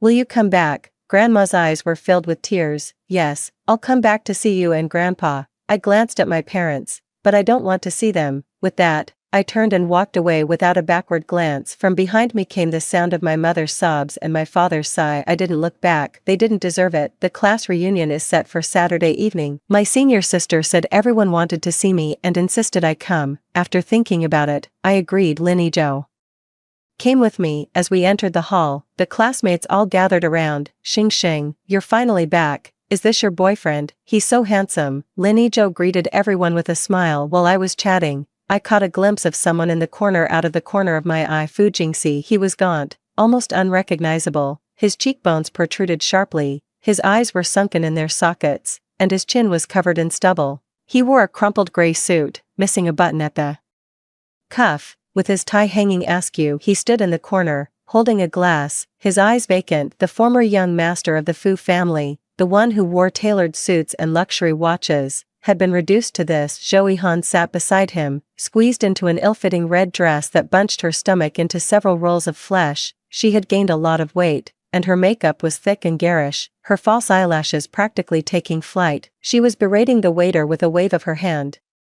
How can this wine taste so awful? Bring us a decent bottle. The classmates nearby frowned, and someone muttered under their breath, still as uncouth as ever. Fu Jingxi's face flushed crimson. He tugged at her sleeve. Will you just settle down? What are you pulling me for? Zhou Han shook off his hand. If you're so capable, why don't you treat me to something nice? You barely make enough in a month to buy a decent dress. And you have the nerve to tell me what to do. Fu Jingxi didn't say a word. He just hung his head and downed another glass of liquor. Watching this scene unfold, I felt nothing inside. Linny Joe leaned in and whispered in my ear, "Is that your old friend? Alright, let's go say hi to our senior sister." We turned and walked to the other side. Fu Jingxi looked up and saw me. He froze, nearly dropping his wine glass. He opened his mouth, but seeing Linny Joe by my side, the words got stuck in his throat. His eyes shifted from surprise to regret, from regret to pain, and finally to despair. Zhou Han also saw me, her eyes filled with jealousy. She looked me up and down, then glanced at Linny Joe, muttering under her breath, "What's so great about it?" Fu Jingxi suddenly turned and glared at her. "Shut up, are you yelling at me?" Zhou Han's voice rose to a shrill pitch. "Go ahead, go find her then, let's see if she'll even have you." Classmates gathered around to watch the drama unfold. Some snickered, while others pulled out their phones to take pictures. I averted my gaze and turned to chat with my senior. My senior spotted Linny Joe and shot me a knowing look. I raised my hand to show her the ring. The senior sister shrieked, "Oh my God, did you propose? Congratulations, congratulations." The senior brothers also gathered around, chatting with Linny Joe. They asked him what he did, and he said he worked in hedge funds on Wall Street. The senior brothers were filled with respect. As the party was coming to an end, Fu Jingxi came over again with a glass of wine. He stood before me, his voice hoarse. "Xing Xing, are you doing well?" "Very well." I pointed to Linny Joe. "This is my fiancé." Fu Jingxi's face paled for a moment, his lips trembling. "Congratulations." "Thank you." He was about to say something else when Zhou Han charged over again. "Fu Jingxi, are you still thinking about her?" She grabbed his arm, her eyes fixed on me with venom. "Let me tell you, you're my husband now. Don't even think about getting rid of me in this lifetime." Fu Jingxi shook off her hand. "Stop making a scene." "I'm making a scene. You're the one with no shame." Zhou Han's voice grew louder. "She has a fiancé, and you're still fawning over her. How pathetic can you be?" Fu Jingxi's face turned a deep shade of purple, his fists clenched so tightly they were creaking. The surrounding classmates were all laughing at them. Fu Jingxi lowered his head and turned to leave. Zhou Han chased after him, shouting, "Why are you running? If you've got the guts, don't run." Two people disappeared one after the other through the doorway. The hall fell silent for a few seconds, then erupted in laughter. "Serves them right. If they hadn't caused trouble, would it have come to this? Jianshan is so lucky to have gotten rid of that jerk early on." I stood in the crowd and let out a soft sigh. Linny Joe walked over and took my hand. "Are you okay?" "I'm fine," I said, shaking my head. "Let's go." He nodded and led me out by the hand. As I reached the hotel entrance, the night breeze brushed past, carrying the gentle warmth of early summer. I glanced back at the hotel lobby, where lights blazed brightly and waves of laughter drifted out. All that had happened felt like a dream. The resentment, the anger, the frustration, the despair, it had all faded into the distance. My phone buzzed. A message from my mom popped up. "Xing Xing, I know I was wrong. Can you give me a chance to make it up to you?" I glanced at it and hit delete. Some Wounds can't be healed with just an apology. Some relationships, once broken, are gone for good. Xing Xing, Linny Zhou called me. Are you happy? I looked into his eyes and smiled. I'm so happy. He lowered his head and gently pressed a kiss to my forehead. I'll make you this happy every single day from now on. The End. Story 2 Chapter 1 In my past life, I was the envied wife of a high-ranking military officer, but my husband Mengshuren suffered battlefield injuries to both his vocal cords and groin, leaving him impotent and mute. Thus began our 40-year sexless marriage. I never complained, living in silent devotion as a grass widow, spending half my life with a mute man until my 60th birthday, when I stumbled upon over 500 phone cards in his study, all calls made to an unattainable song and dance troupe beauty he pined for. Turns out he wasn't incapable of speech. He simply chose not to speak to me. He's perfectly capable of being a man, just not my man. The crushing blow sent me to my grave with bitter regret. When I opened my eyes again, it was 1984. In this lifetime, I'll never suffer for any man again. The 1980s were a golden age for entrepreneurship, riding the winds of reform. I'm heading to Shenzhen to chase my dreams. The Shenzhen Special Economic Zone was established in August 1980 and had only been developing for 4 years at that point. Transportation from my hometown to there was severely underdeveloped. In this era, there were obviously no planes or bullet trains, just those old-fashioned green passenger trains.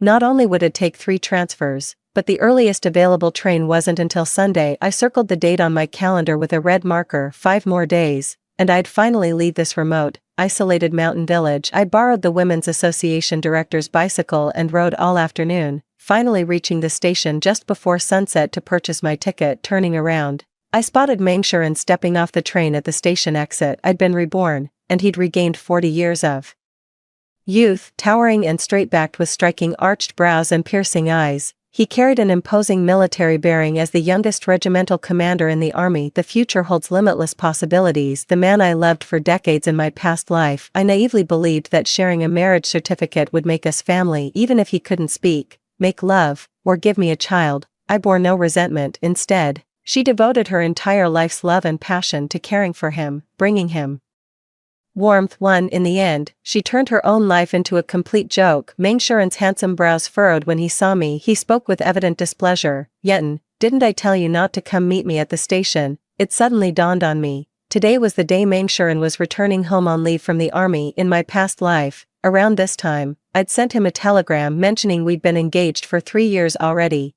and how in the countryside, a 20-year-old was practically considered an old maid. So I told Mengshuren I wanted to get married and become a military dependent. In the military, officers above certain ranks can have their spouses and children join them at the base. The army also helps military families with job placements and children's schooling. For couples enduring long-term separation, this is their most cherished hope. Mengshuren was promoted to regimental commander last year, which qualified him for military family accompaniment. I've been longing for him to bring me along ever since, but he kept refusing. Frustrated, I sent a telegram threatening to show up at his barracks with my luggage if he didn't come for me. Mengshuren came back grudgingly, specifically telling me not to meet him at the station. I knew he was deliberately keeping me at arm's length. It broke my heart. In my past life, I thought we were practically married after the engagement, even without the license or consummation. In the countryside that made us husband and wife, I want to be with Mengshuren, hoping to get our marriage certificate soon so I can join him at the military base and take care of his daily needs. I'll give him children too, but in this lifetime, I've given up on being a military wife. My mind was set on making it in Shenzhen, so I even forgot about Mengshuren's return. I'm just here to buy a ticket to Xinqing,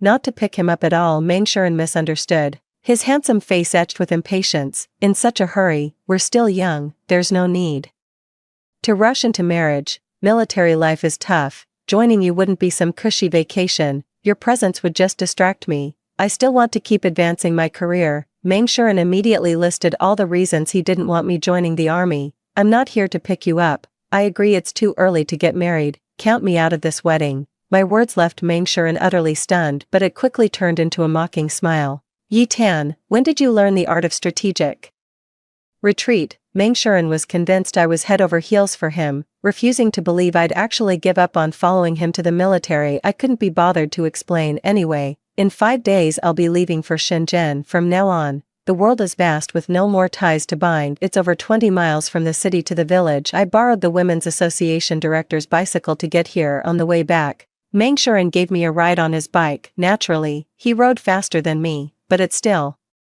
took over 2 hours to reach the village. He didn't utter a single word to me the entire way. An awkward silence hung over our journey. It reminded me of those 40 years of marriage in my past life, mute and utterly lonely. It was already past 8 in the evening when we reached the village. The villagers were thrifty, reluctant to turn on lights at night, leaving the whole settlement pitch dark. Our arrival set off a chorus of barking dogs. My mother passed away early, and my father died 10 years ago, saving Meng Shuren. I've been living with the Meng family all these years. Uncle and Aunt Meng treated me like their own daughter-in-law, showering me with affection as we entered. Aunt Meng was reheating food by the stove while nagging at Meng Shuren. Son, you did right by bringing your wife along to the army base, seeing each other every day. We can't wait to hold our chubby little grandson soon. Meng Shuren pressed his lips tightly together without a word. He was a man of unwavering conviction. In his previous life, having failed to marry the woman he loved, he chose to remain childless rather than settle, letting the Meng family line die with him. Uncle Meng and Aunt Meng both passed away with unfulfilled regrets. Be good to Yezi, the Yi family saved your life. If Uncle Yi hadn't rescued you back then, you wouldn't even be alive, let alone a regiment commander. Sensing his son's impatience, Uncle Meng quickly added his final words. Enough, I already said I'll marry her. Will you stop pressuring me? I'm grateful Uncle Yi saved me, but it was just an accident. I'd rather die than owe such a huge debt of gratitude. Let me spend my whole life making it up. 10 years ago, my father served as the militia captain in our village. That year, a flash flood swept Meng Shuren into the mountain ravine. My father dove into the raging waters and managed to save Meng Shuren, but exhausted himself and drowned. Left orphaned, I've lived with the Meng family ever since. Child, from now on you'll be our Meng family's own daughter, Shuren's rightful wife. That promise ruined my entire life. Meng Shuren married me because of that vow, yet he felt morally blackmailed into it. He resented me for hijacking his life and stealing his chance at love. Even after 40 years of marriage, he wouldn't touch me or bother speaking to me. What kind of attitude is that? That's no way to talk to someone. You think just because you're a regiment commander now, I won't put you in your place, you little brat. Even if you become a general, I'll still be your father. Uncle Meng bristled with anger, worried I'd take it to heart. He grabbed a rolling pin to beat Meng Shuren. Uncle, he's exhausted, let's eat first. I stepped in to defuse the situation. Anyway, I'll be leaving in a few days. I just want some peace and quiet, not this racket. I know full well, the angrier Uncle Meng gets, the more Meng Shuren will despise me. Stubborn folks like him can't be beaten into submission. Sweetheart, Auntie Meng held my hand and whispered her advice. A man needs proper managing. Don't spoil him too much. What a wonderful mother-in-law. But fate decided we'd never have that mother-daughter-in-law bond in this lifetime. We'd just sat down at the dinner table when the village loudspeaker blared with the village chief's booming voice. Shuren, the army just called. They said it's urgent. I'll say it again. Shan. Meng Shan stood up abruptly upon hearing the announcement. I must return to my unit. He grabbed his backpack and left without looking back. It's exactly like what happened in my past life. He barely had time to sit down at home before Qi Rongrong called him away. Qi Rongrong was a performer in the military's cultural troupe. She was beautiful, talented in singing and dancing, and could recite poetry. She was Meng Shuren's first love, though back in those days, the term first love wasn't yet in vogue. Yet for Qi Rongrong, Meng Shuren would move mountains and cross oceans. After Meng Shuren left in my past life, Uncle and Aunt Meng sent me to the military and even arranged for a division commander to officiate our wedding. Unable to withstand the pressure, Meng Shuren finally agreed to register our marriage and let me join him as a military spouse. But on our wedding night, Qi Rongrong's phone call dragged him away again. Then he claimed he had to go on a mission. When he returned, both his vocal cords and groin were injured. Chapter 2. I remained a virgin my entire life, too. For the next 40 years, I could only communicate with my husband through writing and gestures. I swallowed my tears and devoted myself completely to caring for his daily needs, tending to my parents-in-law. How stupid of me. It never occurred to me, if he were truly mute, how could he have risen from regiment commander to general in the military? He would have been medically discharged long ago. He communicates perfectly fine when giving orders in the army. He just can't be bothered to talk to me at home. I've always kept to myself and never pried into his military affairs. That's how I remained in the dark for decades. On my 60th birthday, while cleaning his study, I discovered a box containing over 500 phone cards. They were all international calling IC cards. Qi Rongrong later married abroad, went through 2 divorces, and ended up living a rather difficult life. Meng Shuren believed he had failed his first love. So he spent 40 years making amends with unwavering tenderness. The house and car Qi Rongrong owned overseas were all purchased by him. He refused to have children with me, yet treated Qi Rongrong's 3 kids from previous marriages as his own, covered all tuition and living expenses for those 3 children. Meng Shuren even attended their weddings as the bride's family representative. I was completely kept in the dark about all this. I never asked where he spent the money. Absolute trust was met with the cruelest betrayal. My entire world shattered when I learned the truth. That desperate plunge from the balcony. So I get to live again. I'm done with emotionally unavailable men. 4 days left until my Shenzhen trip. Time to pack my bags. Orphans may be lonely, but the silver lining is having no attachments. We can leave at a moment's notice. A few changes of clothes were stuffed into the travel bag. She'd stitched a hidden pocket into her undershirt, containing her ID card and 300 yuan. That was every penny to my name. Back in 1984, urban workers only earned about 30 yuan a month. 300 yuan was an absolute fortune back then. This is the compensation money after Dad's sacrifice. I've kept it untouched for 10 years. In my previous life when I married Meng Shuren, I used this money to buy him a Shanghai brand watch. I also bought a sewing machine and a brand new Forever bicycle, which I took with me when joining the army, but I never once saw him wear that watch. I'm certainly not going to kiss up to someone who treats me coldly ever again in this lifetime. Those 300 yuan became my seed money for starting a business in Shenzhen. When Uncle Meng and Auntie Meng saw me packing, they assumed I was joining the military and were delighted. They wanted to send me there, but I declined. Aunt Meng gave me 500 yuan again, saying it was the Meng family's betrothal gift, but I kept refusing. Aunt Meng wouldn't take no for an answer and insisted on giving it to me. In the end, I had no choice but to accept it. My father gave his life for the Meng family. I can take this money with a clear conscience. 3 days before leaving for Shenzhen, I visited my parents' graves to say goodbye. Mom, Dad, I'm going to Shenzhen to contribute to the nation's reform and opening up. Wait for your daughter to return. Don't worry about me. I'll be perfectly happy without Meng Shuren. On Sunday, I bid farewell to Uncle and Auntie Meng and left the mountain village I'd called home for over 20 years, boarding the rumbling green train bound for Xinqing. Xinqing lay over 1,000 kilometers away. The journey required 3 transfers and would take 3 days and 2 nights. Whether by coincidence or divine will, the city where I first transferred trains happened to be where Meng Shuren's military unit was stationed. There was a 3-hour layover between trains. It never crossed my mind to use that time to bid Meng Shuren farewell. It's unnecessary, and he couldn't care less. I was just eating noodles at the state-run guest house outside the station when I unexpectedly ran into Meng Shuren and also spotted Qi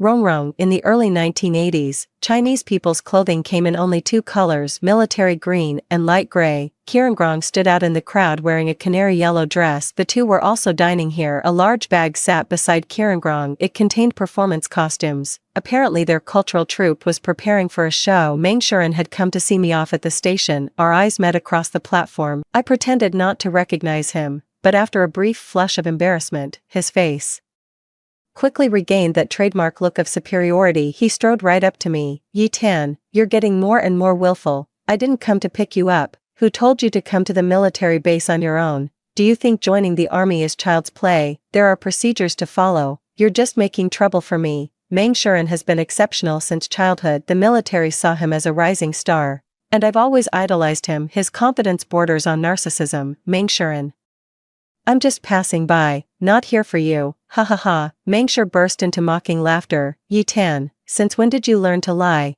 Every word out of your mouth is deceit. Just days ago you swore you'd never marry me, and now you've chased me all the way to the military base. I've told you countless times, I'm building my career right now. I won't let you hold me back. He was about to say more when Qi Rongrong spoke up softly. Regimental Commander Meng, please calm yourself outside. Let me talk to Sister Yezi. Sister Yezi traveled all this way to seek your help. We shouldn't turn her away with coldness. Meng Shuren snorted before finally storming out of the guest house. Qi Rongrong moved closer to me, her smile vanishing. She taunted in a whisper only the two of us could hear. What makes a country bumpkin like you worthy of the regiment commander? Chasing after him shamelessly all the way to the military camp. You've got no dignity at all. What? Just threatening Shuren with your father's life to force him to marry you. Pfft. Country bumpkins' lives are worthless anyway. Serves him right to die. She was about to say more. I'd already landed a stinging slap across Qi Rongrong's face. I've waited 2 lifetimes to land this slap. so I put every ounce of strength into it. 5 vivid finger marks bloomed across Chi Rongrong's pale cheek. In my past life, Chi Rongrong had said nearly identical words when I first joined the military unit. Though furious, I held back, afraid Mengshuren would brand me a shrew if I struck out, but Kirangrong deliberately failed to frame me for hitting her, so I actually gave her a slap this time, to spare her the trouble of putting on that phony act. A look of shock flashed across Kirangrong's face. Clearly didn't expect me to actually strike, but the shock came instantly. She covered her face and wailed, "Captain, she hit me." Mengshuren rushed in at the sound. "Yi Tan, you've gone too far this time, apologize now." Chi Rongrong covered her face, a glint of triumph flashing in her eyes. "In my past life, I was forced to apologize through tears," I explained. "That Chi Rongrong provoked me first, and I never laid a hand on her," but Mengshuren wouldn't listen at all. He refused to believe Rongrong could say such vicious things. /Rongrong reads poetry, Shelley, Goethe, Pushkin. "I'll never believe she'd be that cruel." / "I certainly don't owe anyone an explanation in this lifetime." I pushed my chair back and walked out mid-meal. For the first time in all these years, I defied Mengshuren. He was absolutely livid. "If you won't apologize, then get the hell out. I'd never marry a shrew like you." I stopped and turned my head. "Mengshuren, don't worry, you'll never have to see me again." A sudden panic flashed across his face. What do you mean?" "Exactly what you're thinking. At least we were only engaged, not legally married, so our marriage is off. From now on, we have nothing to do with each other. Don't feel obligated. Even though my father gave his life to save yours, you don't owe me marriage. Like you said, it was just an accident. My father is a good man. He'd save anyone who fell in the river. He never meant to force you into marrying me. His daughter isn't so undesirable that she needs such tricks to get married." At my words, Mengshuren's face showed both embarrassment and remorse. I didn't mean it that way. I'm really grateful to Uncle Meng for." "Save your gratitude. He's passed away. These words mean nothing now." I turned and walked into the station. Mengshuren thought he'd convinced me to return to the village. He let out a long sigh and caught up again. "I'll walk you back to the village. Just give me a few more days to think about joining the army." Even now, Mengshuren still refuses to believe I'm really breaking up with him. I couldn't be bothered to explain anymore. Crash! Chi Rongrong deliberately knocked over the table, spilling the noodles I'd just taken one bite of all over herself. Mengshuren abruptly stopped in his tracks, turning back to tend to his beloved. "Call me when you get home." He fished out a 100 yuan bill from his pocket, stuffed it into my hand, then turned and dashed back. I strode into the station, though I told myself not to cry. Tears still streamed down uncontrollably. "Farewell, Mengshuren. From this moment on, you're erased from my life. Mountains and rivers shall part us now. My joys and sorrows are no longer yours to share." After 3 days and 2 nights of rattling along, the train finally reached Shenzhen. In my past life, I visited Shenzhen several times. Back then, Shenzhen had already risen to prominence alongside Beijing, Shanghai, and Guangzhou as a first-tier metropolis, renowned both domestically and internationally for its prosperity. But over 40 years ago, Shenzhen was just a small fishing village beginning its transformation. 1984 marked the year when Shenzhen was brimming with vitality, poised to embark on its rapid development journey. I chose to come to Shenzhen for a fresh start because this city is a paradise for dreamers and entrepreneurs. I walk through Shenzhen streets, though the cityscape still looks modest at this moment, with few skyscrapers in sight and no luxury cars lining the roads. Yet the streets bustle with crowds, alive with regional accents from across the nation. These are all young dreamers who came to Shenzhen to chase their ambitions. Decades later, many household name tycoons and billionaires will emerge from this very group. I was fortunate enough to become one of them, with the advantage of rebirth on my side. I'm certain to achieve success. This way I won't waste the second chance life has given me. I've already got plans for what to do in Shenzhen, though there are already numerous factories in Shenzhen at this time. Some are state-owned, others are joint ventures or foreign-funded, but I never considered factory work. With just a middle school education, even a second chance at life wouldn't magically turn me into a research prodigy. I couldn't possibly develop high-tech stuff like computers, smartphones, or microchips. Besides, my capital's limited to just $1,000. I can only run businesses with low barriers to entry, minimal investment, but decent profitability. The service industry, to be more specific, the food and beverage sector. While this era has opened up opportunities for private enterprise and commerce, self-employed business owners were called getihu, individual entrepreneurs. Yet due to outdated mindsets, most people still viewed being a getihu as improper. Even Shameful, the most desirable career paths remain joining the military or working in factories. The ultimate goal was landing a job in state-owned factories. This is what we call an iron rice bowl. As a result, private businesses were extremely rare. Walking down the street, you'd hardly see any shops besides state-run restaurants, post offices, supply and marketing cooperatives, and grocery stores. Take these state-run restaurants for example. Every waiter here holds a permanent government position. Forget about the customer is king or service with a smile. Here, the waitstaff all act like they own the place. You get the full treatment, hard to enter, sour faces, and rude remarks. That's why even people who can afford it avoid these state-run restaurants. It's too easy to end up with a bad meal and a belly full of frustration. So I decided to start my entrepreneurial journey by opening a snack shop. The location was chosen in Shikoh Industrial Zone, Shenzhen. I counted over 100 factories here, employing around 50 to 60,000 workers combined. Most are migrants, predominantly single, without the means to cook for themselves. Workers here earn significantly more compared to inland regions. Some can even make up to 200 yuan a month. Though many factories provide canteens, people naturally want better meals when they can afford it. Grab a tasty bite. So the food industry is absolutely essential. Chapter 3 Plus, I have unique advantages. 3. In my past life after joining the army, I worked in logistics managing military canteens. Soldiers in the army come from all corners of the country, each with their own culinary preferences. With no warmth at home and no one to talk to, my only passion became cooking, exploring regional cuisines, signature dishes, and local delicacies across China, Shandong, Sichuan, Cantonese, Fujian, Jiangsu, Zhejiang, Hunan, Anhui cuisines. There's nothing I can't do. I'm great at hot pot, barbecue, and noodles. Even Western cuisine and desserts are a piece of cake. Rent is cheap these days. I spent 150 yuan to rent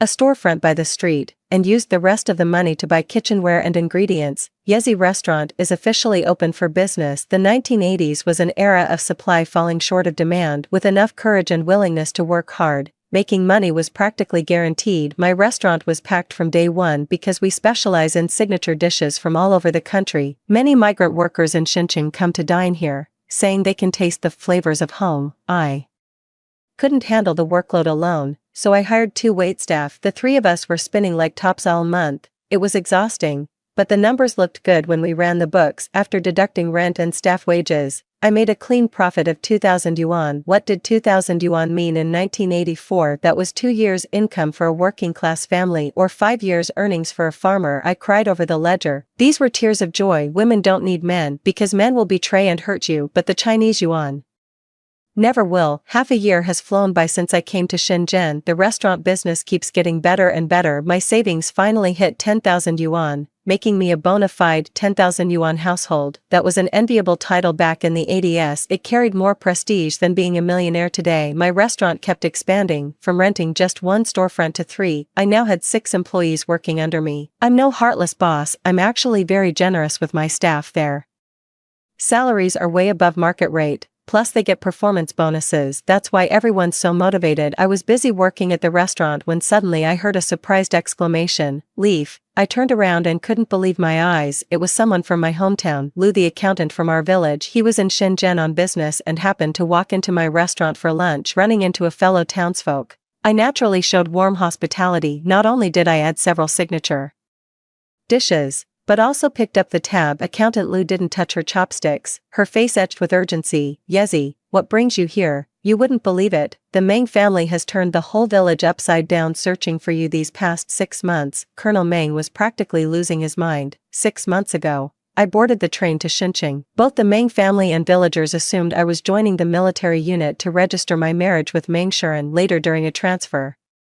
I unexpectedly ran into Meng Shuren and Qi Rongrong. Meng Shuren thought the same. They sent me away again. He assumed I'd gone back to the village. No one knew I'd come to Shenzhen. This created a classic case of crossed wires. The villagers thought I was in the army, while Meng Shuren believed I was back home. The first few days passed without incident, but when Meng Shuren didn't receive my check-in call after several days, he phoned the village to inquire. That's when they realized I never made it back. I just vanished into thin air. Everyone was frantic. Meng Shuren took leave to search for me everywhere. I didn't have a cell phone back then. There were no surveillance cameras, and train tickets weren't registered under real names. How could anyone possibly find me? Meng Shuren searched relentlessly for 2 whole months but came up empty-handed. The local police couldn't do anything about it, so everyone assumed something terrible had happened to me. They were convinced I'd been killed on the road. Aunt Meng cried her eyes out every day at home. Uncle Meng broke Meng Shuren's arm with a rolling pin, called him an ungrateful wretch, accused him of causing my death. The whole village pitied me, saying how tragic my situation was. That's why Accountant Liu was so shocked to suddenly see me running a thriving restaurant in Shenzhen, full of vitality. Yezi, come back with me. Everyone's waiting for you. I'm not going back. I'm doing just fine in Shenzhen. Uncle Liu, could you please tell Uncle Meng and Aunt Meng that I'm doing well. There's no need to worry about me. Accountant Liu slapped his thigh in frustration. Why are you so darn stubborn, girl? What about Commander Meng? So no wedding then? I shook my head firmly. I've had nothing to do with him for ages. After Accountant Liu left, I kept working in the restaurant. The biggest inconveniences of this era are the lack of mobile networks and the absence of online payments. All transactions must be made in cash. Every night after work, I carefully tally up the cash received. The next day at noon, I go to the bank to deposit the money. I dare not keep too much cash on hand to avoid attracting unwanted attention. With my restaurant doing such booming business, it was impossible not to draw attention. It rained that night, leaving the outside world unusually gloomy. I rented a small bungalow in the alley behind the restaurant. Just as I was about to lock up and call it a night, a tremendous force shoved me violently from behind, shoved back into the room again. A sleazy-looking man entered with a sinister grin. He came to rob us. Shenzhen's packed with people. Some come to build honest fortunes, others to make quick bucks through shady means. He didn't just come in to rob me, he had other vile intentions. This little lady's quite the looker. The bastard pinned me down on the table and tried to force himself on me. I sank my teeth hard into the bastard's hand. He leapt up, clutching his bleeding hand and cursing furiously. You damn animal. The thug still wanted to mess with me. I dashed into the kitchen and grabbed a cleaver. Stay back, or I'll fight you to the death. The thug wasn't intimidated, it only made him more violent. Damn it, you think I can't handle some little bitch? He charged at me again. I'd rather die than be defiled. I've made up my mind.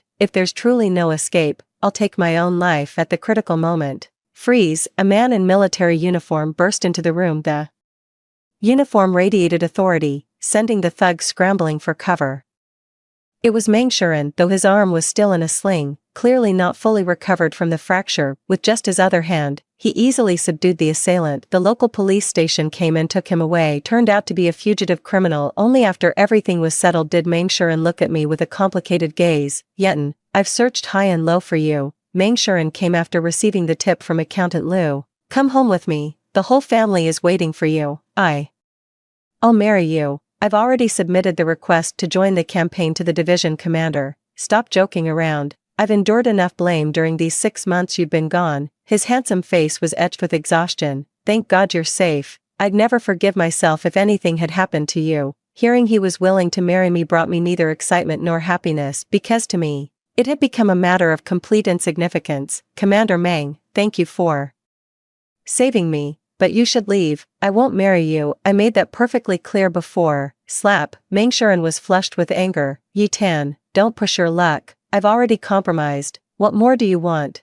This won't end well for you if you keep this up. You're just jealous of Qi Rongrong, aren't you? There's nothing between us. We're just kindred spirits. I shook my head firmly. I'm not being difficult. I just don't want to marry you. Whether you marry Qi Rongrong or someone else is none of my business. If you're worried about explaining to Uncle and Aunt Meng, I'll write them a letter saying I'm the one who doesn't want to marry you, so they'll stop pressuring you. Hearing this, Meng Shuren finally believed for the first time in both our lifetimes that I didn't love him anymore. I no longer wanted to be his wife. His face showed shock, confusion, then relief. I could understand all that. He's finally rid of me, this heavy burden. But why this lingering sense of loss? Are you serious? Dead serious? I've already taken out stationery to write to Uncle Meng and Auntie Meng. Yi Tan, it's not that I feel nothing for you at all. It's just that everyone keeps saying I owe you. I feel pressured, thinking marrying you was just checking off a box. That's why I resisted. I didn't want to. He fumbled for words, trying to explain. Stop. None of this matters anymore. I handed the letter to Meng Shuren. Commander Meng, we're free men now. Life went on after Meng Shuren left. Before I knew it, year's end arrived, time to visit my parents' graves back home. After 9 months of hard work in Shenzhen, I'd saved up 30,000 yuan. Coming back to the village like this, I was truly returning in glory. I was dressed in fine clothes, a red down jacket on top and black knee-high boots below. This outfit wasn't just uncommon in the mainland. Most people had never even seen anything like it, since Shenzhen is close to Hong Kong. Fashion and styles mostly come from there. The latest trends arrive years ahead of mainland cities, let alone rural areas. My arrival caused a sensation throughout the whole village. Dozens of kids swarmed around me. I'd brought loads of New Year treats. Just the white rabbit candies alone filled a whole bag. Everyone gets a share. The kids were over the moon. After my parents passed away, many kind villagers in our community helped and looked out for me. I'll never forget their kindness. I visited their homes to deliver Lunar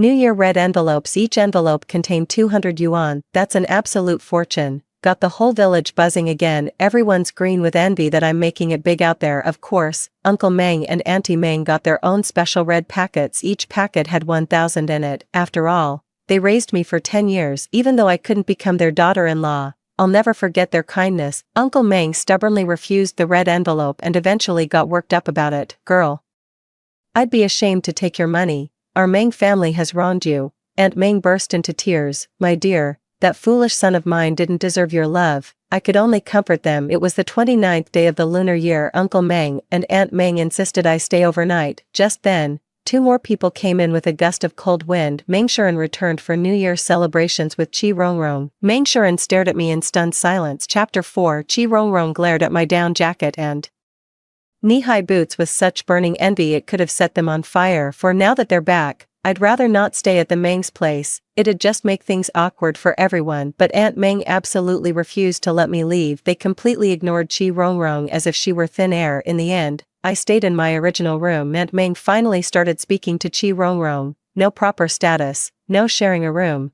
We won't have people laughing at us. That evening, Aunt Meng put Qi Rongrong in Meng Shuren's room while banishing Meng Shuren himself to the storage shed. There wasn't even a stove in there. Freezing cold in winter. Not that Aunt Meng cared one bit. She muttered under her breath, "Freeze to death, you heartless scoundrel." It was a restless night's sleep. First, Kirangrong needed the bathroom at midnight but refused to use the outhouse, claiming it was filthy. In the end, Meng Shuren had to go borrow a chamber pot. Aunt Meng naturally grew even more displeased with Qi Rongrong. This is how we country folks live. Don't like it. Nobody invited you. Qi Rongrong's eyes welled up with angry tears. Meng Shuren couldn't hold back anymore. Mom, enough already. Like a rooster with a long tail, sons forget their mothers when they take wives. Aunt Meng pointed at Meng Shuren. If you marry her, don't call me mother anymore. The commotion didn't die down until well past midnight. Early the next morning, as I prepared to visit my parents' graves, I discovered my bright red down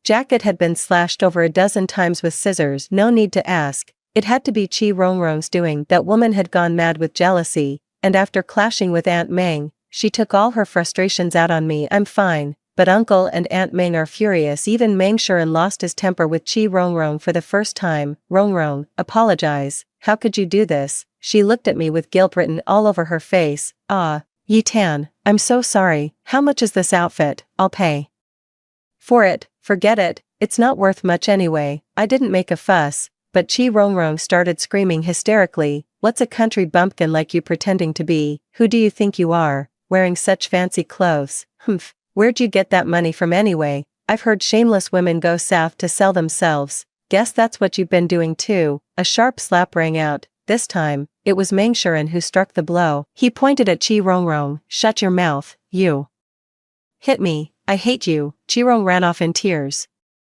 Meng Shuren didn't chase after her, but stood there torn, staring at me. Yi, go after her. I'll be fine. I'm visiting the graves. I left the Meng household to visit my parents' graves that same day. I departed the village. Whatever happened between Meng Shuren and Qi Rongrong afterward was none of my concern. When spring came, Meng Shuren made another trip to Shenzhen, brought me a matching red down jacket, said it was to make up for it. I accepted it, yet he refused to leave. 5 Yen, I was wrong before. The truth is, I still think you're the one for me. Rongrong is just too high maintenance. I messed up before. I didn't appreciate what I had when I had it. Poetry is for occasional reading, not for daily living. His eyes were filled with remorse. Meng Shuren asked tentatively, Can we still get? It's all in the past. He left with resignation. After that, he wrote me nearly every month, letters I never opened, I just tossed them straight into the stove to burn before I knew it. By the end of the second year, I'd already opened 3 restaurants. I now have over 30 employees working under me. My annual income has surpassed 100,000. When I returned to my hometown, I didn't tell a soul, just paid respects at my parents' graves and left before dawn. Through my connections, some folks from back home have come to work in Shenzhen. I always do my best to help. I heard that in '87, Meng Shuren still ended up marrying Qi Rongrong. Qi Rongrong forced his hand. Meng Shuren never wanted to get married later. Qi Rongrong drugged him. Qi Rongrong made such a scene at the division headquarters that Meng Shuren had no choice but to marry her, but the couple constantly quarreled and had a strained relationship. Qi Rongrong also didn't get along with her in-laws. In the end, Meng Shuren volunteered for frontier duty, leading to their long-term separation and leaving them childless. Then came the 1990s. I had become the chairman of a publicly listed company. Our business ventures expanded beyond catering into tourism, film production, and real estate. After all, I've been reborn. Naturally, I know which industries are the next big thing. My personal fortune has already surpassed $1 billion, but I've never married. Men are dull. My career is my lifelong partner. The next time I heard about Meng Shuren was in '94. He got fired. It all started when Qi Rongrong insisted on moving abroad, complaining about low wages at home and wanting to live the high life overseas. Meng Shuren refused.